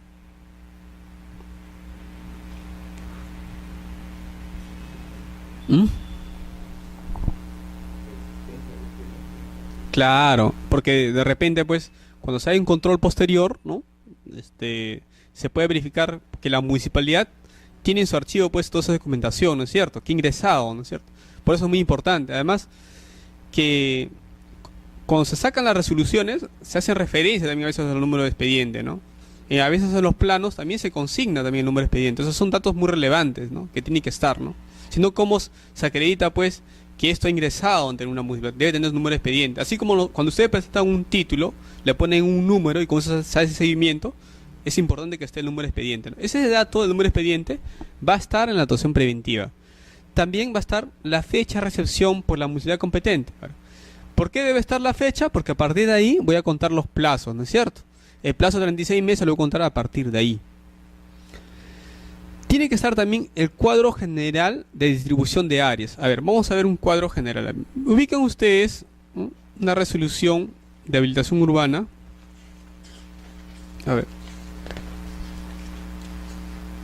A ver, la número 782, que está en el mismo formato que ustedes tienen, dice página 3. ¿Ya? Miren, van a ver ustedes que existen dos cuadros. Miren, no sé si lo ubican, ¿han visto todo este cuadrito? ¿Van a ver este cuadrito? Ya miren, hay un cuadro de áreas y un cuadro de aportes reglamentarios. ¿Todos los han ubicado ahí? Miren, el cuadro de áreas que hace referencia a este contenido, ¿no?, el registrador lo va a transcribir tal cual está, ¿ya? Por ejemplo, acá dice, ¿no?, área bruta 1279. Eso quiere decir que en la partida registral va a aparecer como área bruta 1279 metros cuadrados. Ese es el área bruta, digamos, ¿no? Pero eso no quiere decir, pues, que sobre esa área yo voy a lotizarlo todo, ¿no? O sea, salvo que se trate, pues, de un tipo de habilitación urbana de oficio, ¿no es cierto? O exista redención de dinero, como en este caso, ¿no? En este caso, en el artículo 4 dice, aceptar la redención en dinero, ¿no?, los déficits de aportes reglamentarios, ¿no? Bueno, aquí se está aceptando, por eso que aquí el área bruta y el área útil coinciden, ¿no? Pero es una excepción, pues, a la regla, ¿no? Generalmente el área bruta y el área útil no van a coincidir, van a ser diferentes, ¿ya? En el cuadro de aportes reglamentarios, en el cuadro 2, ¿no?, va a citar la descripción de los aportes reglamentarios. Para recreación pública, déficit 63.95. En el proyecto es 0, o sea, aquí no han dado nada, ¿no? Aquí no hay área de aportes reglamentarios para recreación pública. Parques zonales, 0 también aparece. Renovación urbana, FOMUR, 0. Servicios públicos complementarios, Ministerio de Educación, 0. Servicios públicos complementarios, Municipalidad Distrital, 0. ¿Por qué? Porque se está redimiendo en dinero, ¿ya? Por eso se da. Entonces, lo importante es que ustedes distingan el cuadro de áreas, el área bruta, el área de vía, el área útil. Y también el cuadro de aportes reglamentarios. Estos datos, señores, deben estar aquí en la partida, ¿no?, que se está preindependizando, ¿no? O también, en este caso, pues, en la partida matriz, ¿no? O sea, en la partida matriz yo voy a inscribir la anotación preventiva de la licencia, ¿no? Imagínense ustedes, a ver, voy a borrar esto, a ver si un ratito prestan atención a la pizarra, por favor.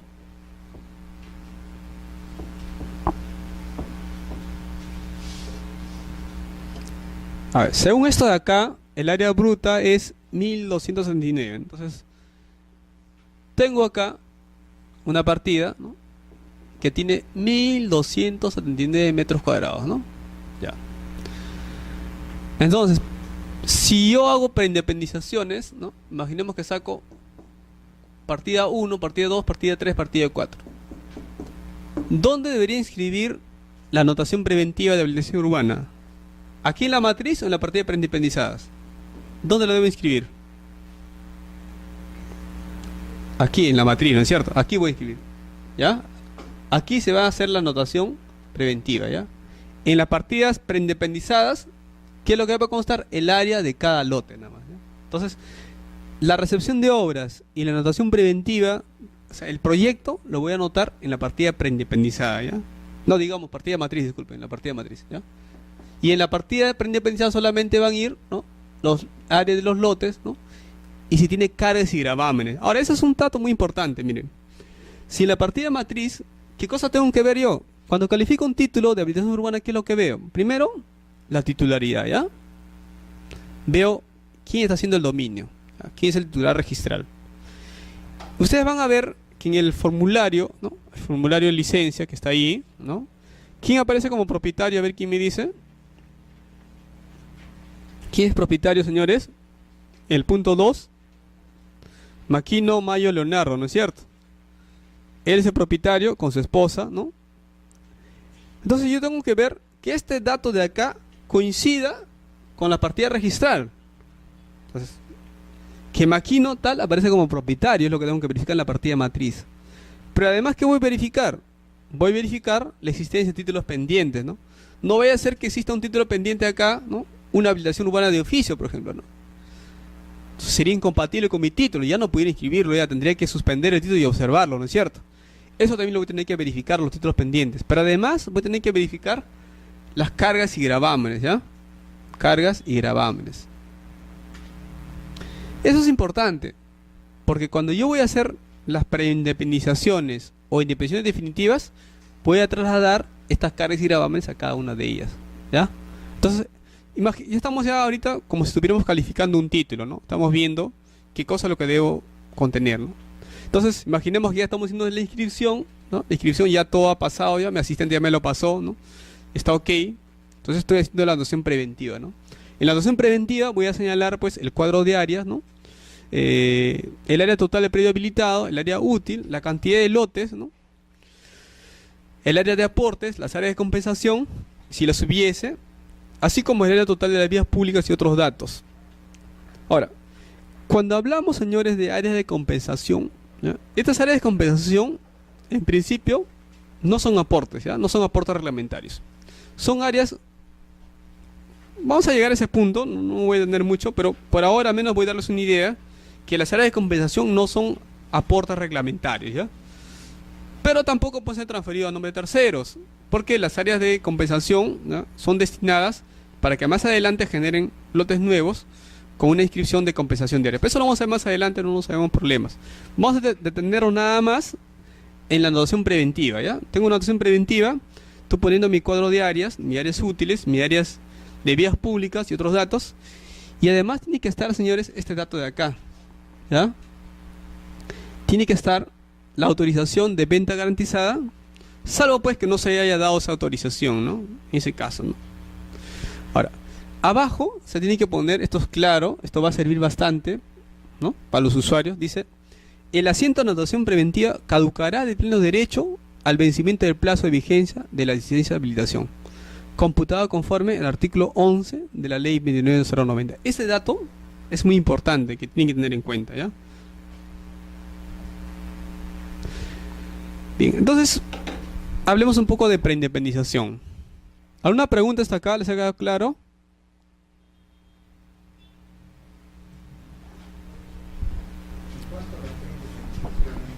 Ya.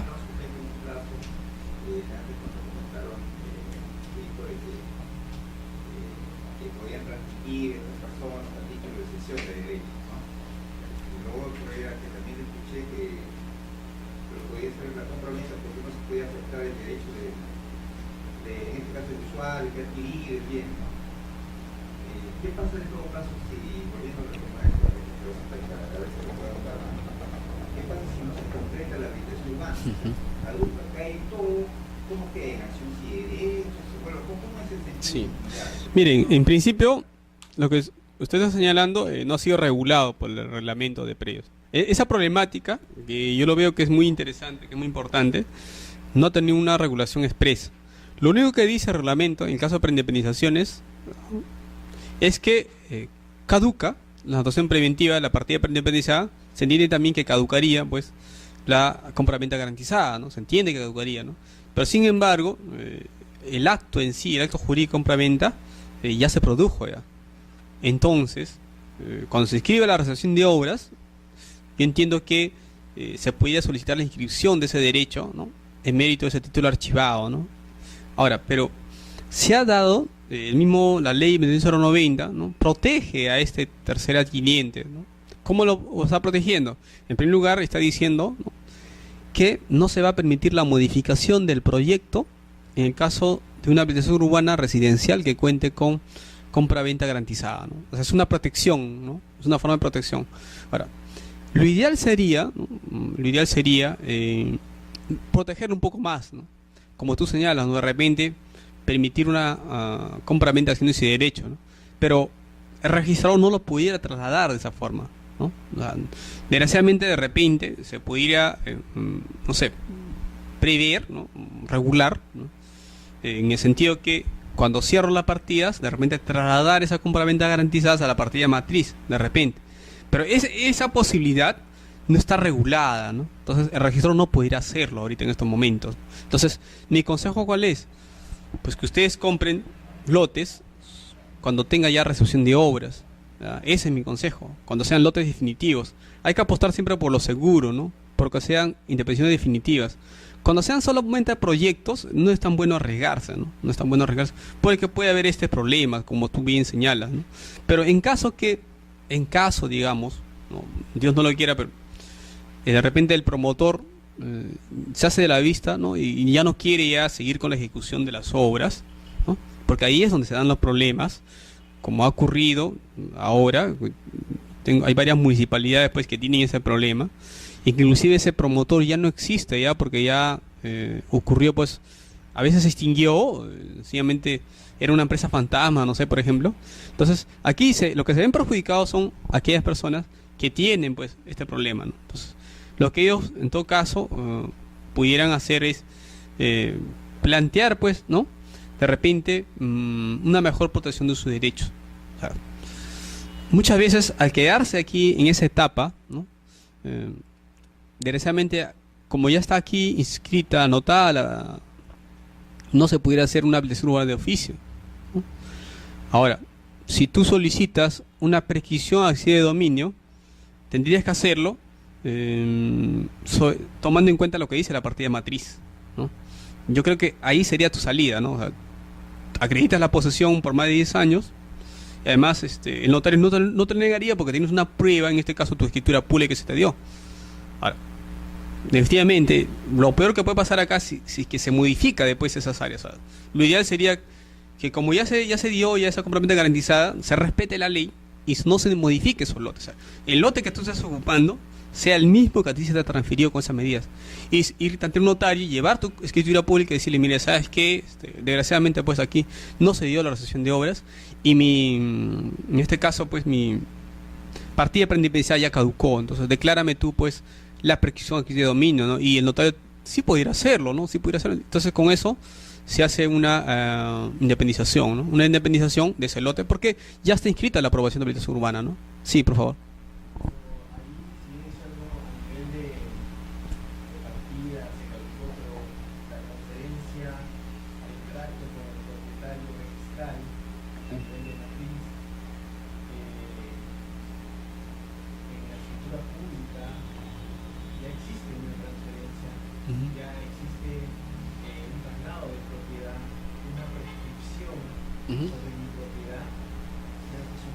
Sí, lo que pasa es que aquí es cierto que existen pleno jurisdiccional inclusive, ¿no?, en el cual se ha puesto a discutir ese tema, en el cual dicen pues que un propietario no debería prescribir, ¿no?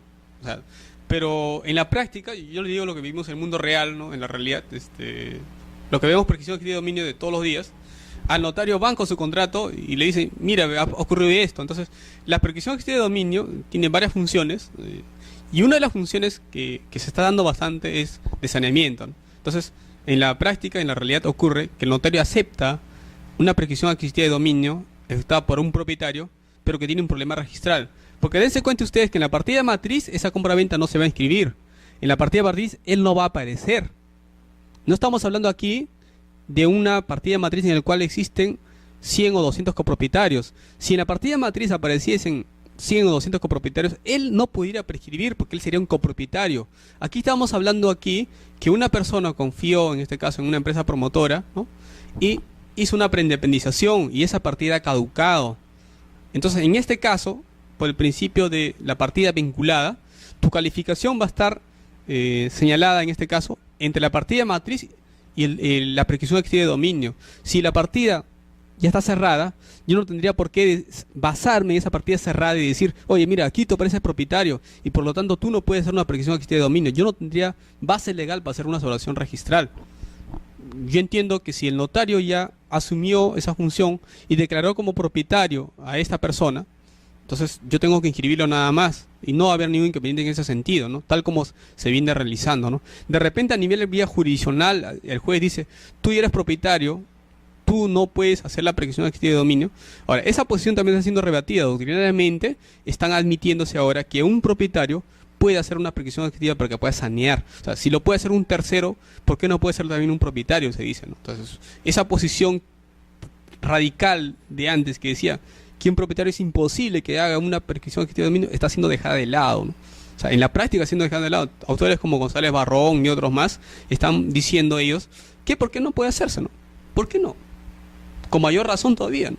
Porque acuérdense ustedes que la prescripción activa de dominio, ¿no?, es el real derecho a propiedad, ¿no? Sí, tú quieres hacer una pregunta. ¿Sí? En esta anotación preventiva se revela la figura de levantamiento, levantar esa anotación, porque en la práctica generaría un problema, porque si la dejamos caducar, por decirlo así, ¿Ya? eso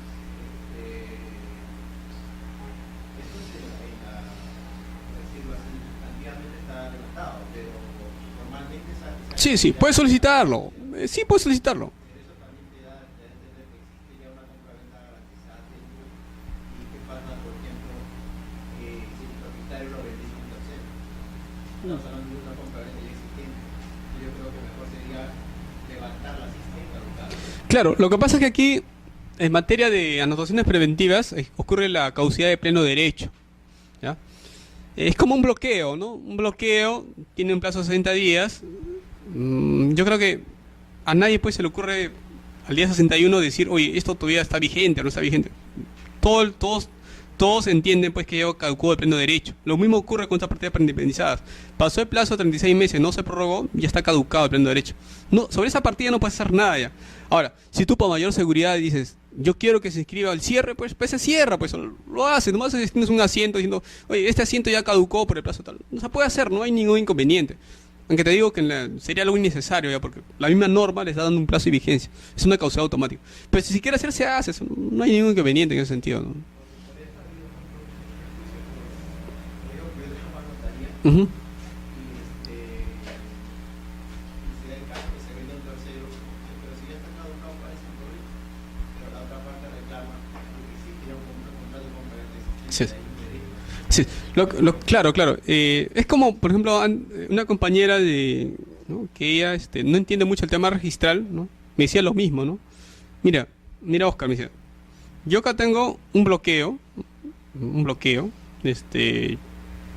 y después tengo una compra-venta, pero ya no se ha hecho a favor de la primera persona que le vendieron. Decía, ¿no? Aquí hay una doble venta, me decía. Esa segunda venta es nula, me decía, ¿no? Y decía, pero hay un momentito, le decía, tienes que entender dos cosas, ¿no? En primer lugar, el tema de conflicto de titularidades se va a dar.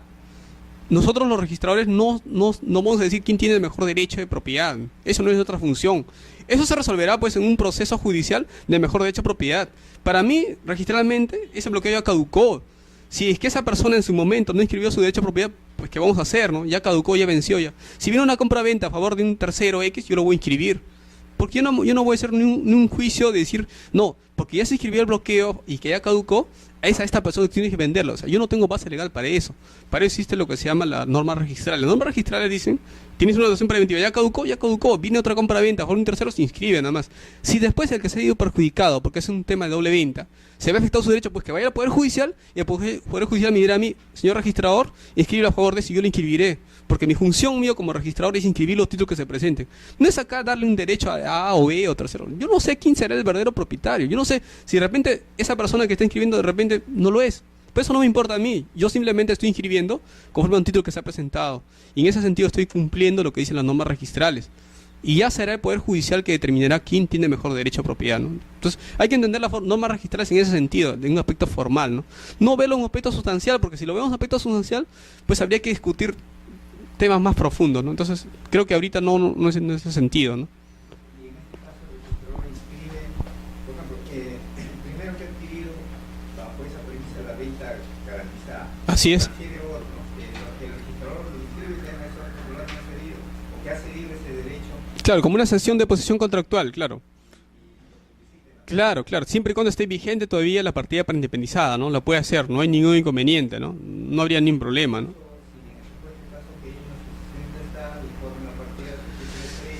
Ya, mira, aquí sí ya es un poco complicado, ¿ya? Les diré que al no ser una partida definitiva, el reglamento de predios solamente ha autorizado la compra-venta garantizada y lo que es, en este caso, la cesión de posesión contractual. No habla nada de la hipoteca, el reglamento de predios estamos hablando, no habla nada de la sucesión intestada. De repente se puede observar, ¿no? Porque acuérdense ustedes, en el caso de registro de predios, en el registro de propiedad inmueble, existe lo que se llama la tipicidad de los actos. Yo no, por ejemplo, ustedes hoy día celebran un contrato que puede ser bien bonito, puede ser válido, pero no necesariamente ese contrato puede ser a registros públicos.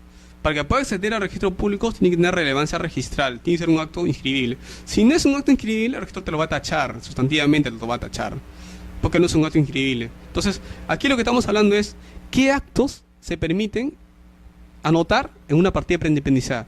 De acuerdo al reglamento, solamente sería una compra-venta garantizada y una cesión de posesión contractual.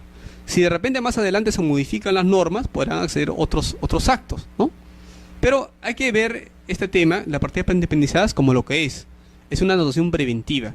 De repente nos hemos acostumbrado bastante con la ley 26878, en el cual las independizaciones provisionales eran de anotación indeterminada, ¿no? Y de repente ahí se inscribían otros actos, pero el espíritu de esta partida preindependizada no es esa. Lo que busca la norma es que el promotor cumpla con ejecutar las obras, cumpla con hacer la recepción de obras, se pueda dar la inscripción definitiva de los lotes. Esa es la finalidad. Por eso es que le dan un plazo, porque si no, nos llenamos con independizaciones provisionales y al final ¿a quién perjudicamos? A los propios propietarios. Y esa no es la idea, ¿no? La idea es proteger, sí, al que va a comprar, pero a un comprador diligente, ¿no? A alguien que sepa a qué se va a tener, ¿no? Si yo estoy comprando una partida preindependizada, yo sé a qué me atengo, yo sé que es un proyecto nomás. Es igual que cuando yo compro una partida, un inmueble, en el cual existe una actuación de demanda de nulidad de acto jurídico, yo sé que sobre ese bien no voy a tener buena fe pública registral. Yo sé que ahí existe un proceso y yo sé que puedo perder mi bien. Entonces, estamos hablando pues de una persona que tenga diligencia, ¿no? Bien, señores, tenemos todavía 15 minutos, vamos a tratar de avanzar donde podamos, ya, en todo caso, continuar la otra clase. Bien, entonces, en la partida preindependizada, ¿no? Dice claramente acá la norma que no se realizarán preindependización alguna cuando se trate de proyectos de habilitación urbana de lote único. Eso es algo muy importante, ¿ya? Cuando hay un lote único, tengo una partida matriz y se inscribe nada más la anotación de proyecto en la partida matriz. No voy a preindependizar en lo que es el lote único. Mire, aquí hay un caso práctico, ¿ya? Un problema que sobre todo todavía no ha habido una solución, se puede decir. Pero según esa interpretación que está en la norma, ¿no? Se puede interpretar bajo ese sentido, miren, ¿eh? Pero vamos a ver el tema práctico, mira. Dice, no se realiza la preindependización alguna cuando se trate de proyectos de habilitación urbana al lote único, ya. A sensu contrario, se entendería que si es que hay una recepción de obras de lote único, yo podría independizarlo, ¿no es cierto? Ustedes hay un ejercicio, pónganle eso a contrario sensu. Si estuviera recepción de obras, yo podría independizar el lote único, ¿no es cierto? Ahí la norma, ¿qué te dice? ¿Qué pasó? ¿Puede pasarle la voz a Carlos? Dile que se ha ido. Ya regresó. Inmediatamente tú abriste la puerta y con un arte de magia apareció. Ya, entonces le decía algo. ¿Qué pasó? Ya, le decía algo, mira. Aparentemente el reglamento permitiría hacer una independización, ¿ya?, de lote único cuando exista recepción de obras. ¿Están de acuerdo con esto? ¿Con esa interpretación a sensu contrario? ¿Por qué no dice reglamento? El reglamento dice, si es un proyecto, no lo puede independizar cuando es lote único, ¿no es cierto? Pero si ustedes interpretan al contrario el censo, si hubiera recepción de obras, sí se podría independizar lote único, ¿no es cierto? ¿Están de acuerdo con esto? ¿No es cierto? Es una simple interpretación a sentido contrario, es algo sencillo, ¿ya? Pero ¿cuál es el problema acá? Miren, yo tuve ese problema, ¿ya? Me llegó una inscripción de recepción de obras de lote único, ¿ya? Y el inmueble se denominaba, ¿no?, así, ¿no? Se denominaba así, imagínense que se llamaba lote 2, manzana H, ¿ya? Y decía acá lote único. Se inscribió la habitación urbana de lote único, ¿no?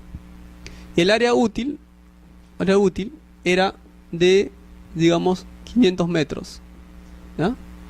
Área de vías 100 metros, ¿ya? Y a los demás lo dejamos ahí. Entonces, yo aplicando el reglamento, ¿no?, como siempre hago un análisis bastante formal, ustedes se dan cuenta, bastante riguroso en la norma, trato de no salirme. Quería pues independizarlo, ¿no? Quería independizar este lote único y darle pues su partida independiente, ¿no? El primer tropiezo que tuve es, ¿qué le voy a poner acá? ¿Qué le pondré? Lote 2, manzana H. ¿Qué le pondré? Área útil le pondré. Entonces decía, pero no estaré generando duplicidad, porque aquí dice lote 2 manzana H y acá también va a decir lote 2 manzana H. ¿No estaré complicando más al usuario que lea esta partida? En verdad es un poco, para mí me costó trabajo, al final no lo independicé. Al final me inscribí en la partida matriz, dije, habitación urbana lote único, y puse acá, lote único con el área tal, lindero medidas perimétricas. Así quedó en la partida. Y así nomás, ahora cuando me toque lotes únicos, no independizo, lo dejo en la partida de matriz, eso sí, especifico las áreas y medidas perimétricas, porque es un poco complicado cómo identificar con lo que vas a independizar. Porque no ves que es el lote único, no ves que tiene la misma denominación, entonces es un poco complicado y hasta inclusive alguien se puede confundir y puede pensar que existe duplicidad de partidas, ¿no? Por eso es que en la práctica, cuando es lote único lo dejamos en la partida matriz, pero sí especificamos pues cuánto es el área útil de este lote único y cuáles son los linderos y medidas perimétricas, ¿no? Es algo que se ve, como le digo, en el campo práctico. Miren, señores, justamente la pregunta que hacía su compañero dice, ¿no?, en el caso de la preindependización, producida la caducidad, se cerrarán las partidas preindependizadas, ¿no? O sea, vence el plazo de la licencia y el registro tiene que cerrar las partidas preindependizadas. El problema no es que se cierren o no se cierren, el problema es cuándo se van a cerrar. Porque, imagínense, ¿tú crees que el registro va a estar contando los días? Imagínense que existen 1000 partidas y tú crees que se va a poner a revisar las 1000 partidas a ver si se cumplió o no se cumplió. Tiene que pedirlo al usuario. Nosotros no vamos a estar vigilando, pero no, mira, anoto mi cuadernito y voy a decir, no, esta ya se va a vencer y lo voy a cerrar. Olvídate, pues. Sí, por favor. Va a existir un nuevo acto que se va a registrar o que se pretende registrar sobre esa partida preindependizada, es decir, otra compraventa, una transferencia. El registrador, para revisar ese tipo de actos, sí verifica que no esté caduca, sí hace la verificación. Claro, ahí en ese caso el registrador tendrá que observar el título y dirá pues que esa partida ya venció, ya caducó. Si desea pudiera cerrarla, ¿no? Pero lo ideal es que lo soliciten siempre, ¿no? ¿Cuándo va a ocurrir esto? Miren, esto generalmente, ¿cuándo el registrador está obligado a cerrarlo? Miren, ¿cuándo está obligado? El lugar está obligado en el siguiente caso, ¿ya? No el caso que tú planteas, ¿no? Que puede hacerlo, si le solicitan, pero para mí, ¿cuándo estaría obligado? Lo siguiente, miren. Tengo acá, señores, miren, tengo acá una aprobación de proyecto, ¿ya? Aprobación de proyecto, ¿ya? Se hicieron las preindependizaciones de 20 lotes. Pasó el tiempo, no se inscribió la prórroga y ya caducaron, ¿ya? Pero no está cerrada todavía las partidas. Y a mí mismo me toca la inscripción de la recepción de obras, ¿ya? Entonces, como voy a escribir la recepción de obras, no puedo tener estas partidas abiertas. Ahí sí tengo que hacer una anotación en cada partida y cerrarlas, pues. Ahí sí estaría obligado yo a cerrarlas, definitivamente, ¿no? Ahí sí tengo que cerrarlas. ¿Por qué? no va a haber pues un lote 1 manzana H en los dos. Eso va a ser inaudito, eso es imposible, ahí sí habría responsabilidad para mí. Entonces ahí sí, como yo escribí la recepción de obras, yo no puedo inscribir acá, en estas partidas que ya murieron, que ya cerraron, yo no puedo escribir aquí encima la recepción de obras, porque ya caducaron. Tengo que abrir nuevas partidas. Ahora, nuevas partidas, y aquí inscribo la recepción de obras, y aquí escribo ya en forma definitiva ya las indemnizaciones. Y aquí cierro cada partida para empezar, lo cierro, ¿no? Ahí sí no habría problema. En ese caso sí estaría obligado. Pero en el caso de un segundo acto, tendría que solicitarlo todavía, ¿no? Así es. Pero, como le decía, es un poco difícil detectar, ¿no? ¿Qué partidas ya vencieron o no vencieron, ¿no? Tendría que alguien solicitarlo. Si alguien lo solicita, se le va a cerrar, ¿no? No va a haber ningún registro se va a oponer a que no lo cierren, ¿no? Así es. Es como, por ejemplo, la existencia de errores, ¿no? Errores registrales, ¿no? Imagínense que un registrador se dedique todos los días a buscar si existe error o no existe error, ¿no? O sea, lo recargarías más, ¿no?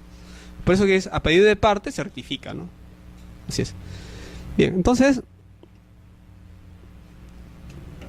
tenemos por fin la compra-venta garantizada, ¿no? El artículo 39, ¿no? Señores, parece que el tema de la compensación de áreas, parece que lo vamos a ver. A ver, vamos a ver cuánto nos falta, ¿ya? Vamos a ver. Recepción de obras, ¿eh? Nos va a faltar bastante, ¿eh? Ya. Pero entonces esa parte lo vamos a continuar de todas maneras, no lo voy a dejar de lado, ¿no? La otra semana la vamos a continuar, ¿ya? Por favor, vengan temprano, la otra clase, para terminar esta parte que nos falta, ¿no? Y ahora, los minutos que nos quedan, quiero ver esta parte de acá, lo que es la compra-venta garantizada, ¿no? A ver, el artículo 39, ¿eh? Y creo que con esta compra-venta garantizada vamos a terminar, porque le quisiera darle a la otra clase todo lo que es la recepción de obras y la compensación de áreas, ¿no? Y terminar con lo que son las habilitaciones urbanas tipo residencial con zonas comunes, ¿no? Bien. El reglamento, en su artículo 39, ¿no? Dice lo siguiente, dice: la compra-venta garantizada y en su caso, dice, ¿no?, la cesión de posesión contractual se anotarán preventivamente en la partida individual del respectivo predio. La inscripción definitiva de dichos actos se efectuará simultáneamente con la inscripción de la recepción de obras. Se anotará en la partida preindependiente entonces la compra-venta garantizada y la cesión de posesión contractual. Ahora, aquí dicen la última parte, señores, que está acá, miren, dice: la inscripción definitiva se efectúa con inscripción de la recepción de obras. Ahora, eso hay que tener en cuenta. La compra-venta, ¿no?, la transferencia de derecho a propiedad, conforme ustedes me han hecho recalcar hoy día, es extra registro, ¿no? Opera fuera de registro. Nuestro sistema no es constitutivo, el sistema es declarativo nada más, ¿no es cierto? Eso es algo que ustedes lo tienen muy en claro. Nuestro sistema, en el caso de transferencia de propiedad, es consensual en caso de inmueble, ¿no es cierto? Entonces, ¿qué es lo que debe hacer el registrador, ¿no?, cuando va a inscribir la recepción de obras con respecto a la compra-venta garantizada? Tiene que convertir esa anotación preventiva en forma definitiva.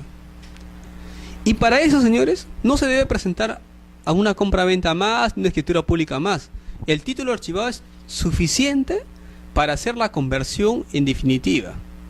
Por ejemplo, si yo veo que en la partida matriz ya se inscribió la recepción de obras, y están las partidas preindependizadas, mi obligación como registrador es inmediatamente convertir en definitivas esas compraventas garantizadas. Claro, eso siempre y cuando pues todavía se mantengan vigentes, ¿no es cierto? Si están vigentes, inscribo la recepción de obras en la partida matriz, inmediatamente en cada partida preindependizada inscribo la recepción, ahí sí inscribiría en cada partida la recepción de obras, ¿no?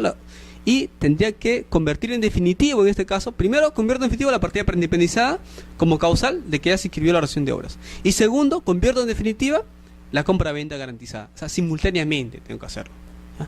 Entonces aquí estamos viendo, ¿no?, que para inscribir la conversión en definitiva de esta compra-venta garantizada no necesito ningún otro instrumento público más.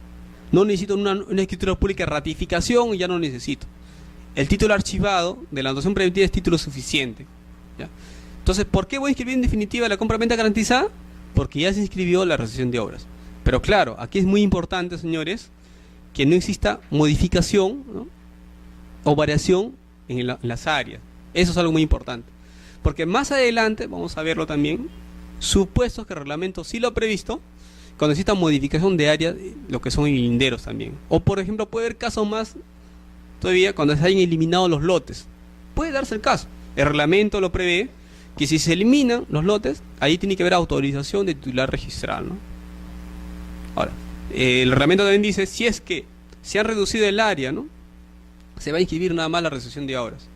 Pero si es que se han eliminado los lotes, ahí sí tienen que intervenir ellos, ¿no?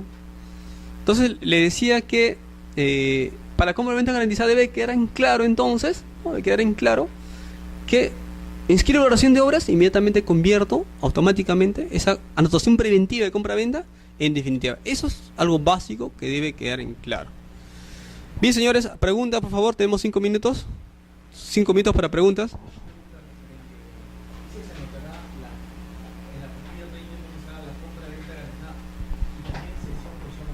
Así es.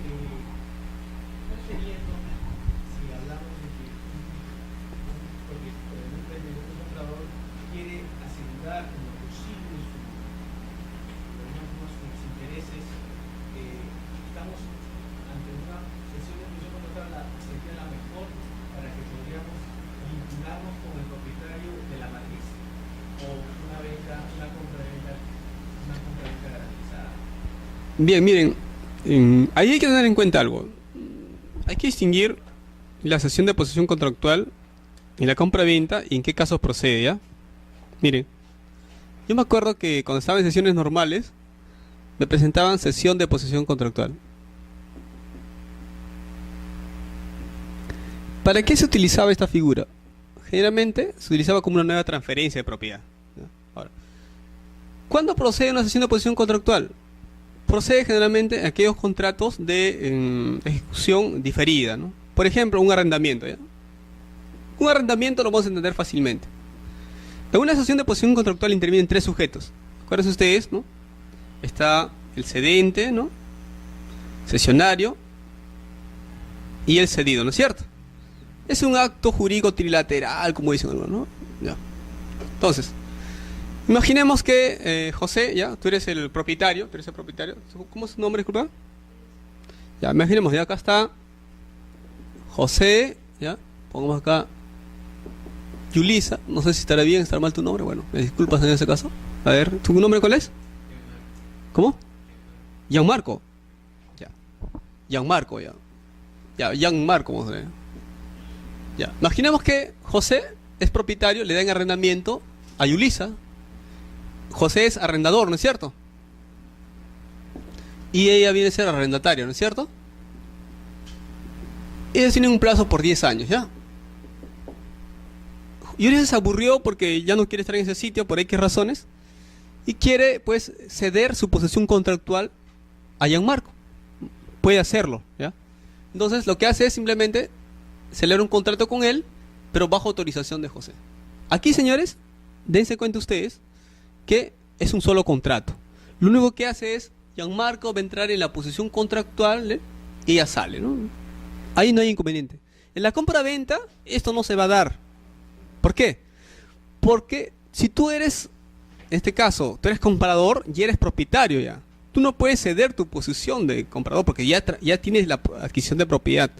Pero en la compra-venta garantizada, como es una anotación preventiva, ¿no?, ahí sí se pudiera dar. Entonces, el reglamento permite justamente una compra-venta garantizada, ¿no?, y tú puedes ceder tu posición porque todavía no hay una compra-venta definitiva. Es lo que tiene el reglamento. O sea, cuando estemos ante anotaciones preventivas, por ejemplo, una compra-venta con pacto de reserva de propiedad.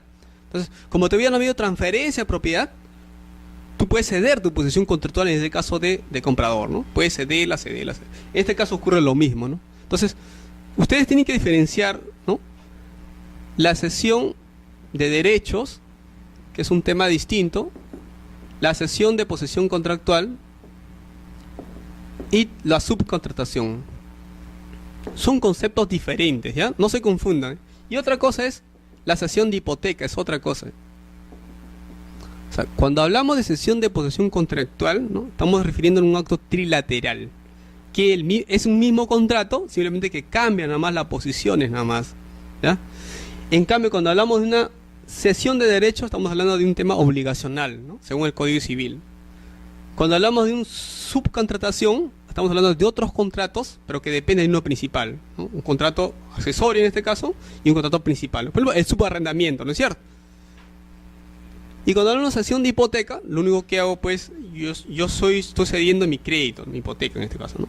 Entonces, la pregunta que hizo su compañero, ¿cuál es mejor? ¿Una compra-venta garantizada? ¿Una cesión de posesión contractual? En realidad, las garantías son las mismas, ¿ya? Son las mismas, porque cuando se inscriba la recepción de obras, yo inmediatamente voy a inscribir la compra-venta definitiva. Pero ¿a quién voy a poner como titular? Al último adquiriente de la cesión de posesión contractual. Él va a ser el titular registrado, él va a ser el propietario, ¿no? Entonces, eso es lo que voy a tener que hacer. Bien, señores, creo que hemos culminado hoy día, ¿no? La clase ha sido bastante fructífera. Por favor, repasen, ¿no? Ahí está la parte de la próxima clase, ¿no? Esperamos, pues, que en la próxima clase veamos esta parte que falta, la regularización de la habilitación urbana ejecutada, que es muy poca también, y la habilitación urbana de oficio. Y en la última clase vamos a ver casos más prácticos con las resoluciones, ¿ya? Pero vayan repasando ya sus resoluciones que les he dado, hagan las preguntas necesarias, ¿no? ¿De cuál? ¿De cuál? ¿De lotización? Sí, acá está, miren. Miren acá. A ver, a ver.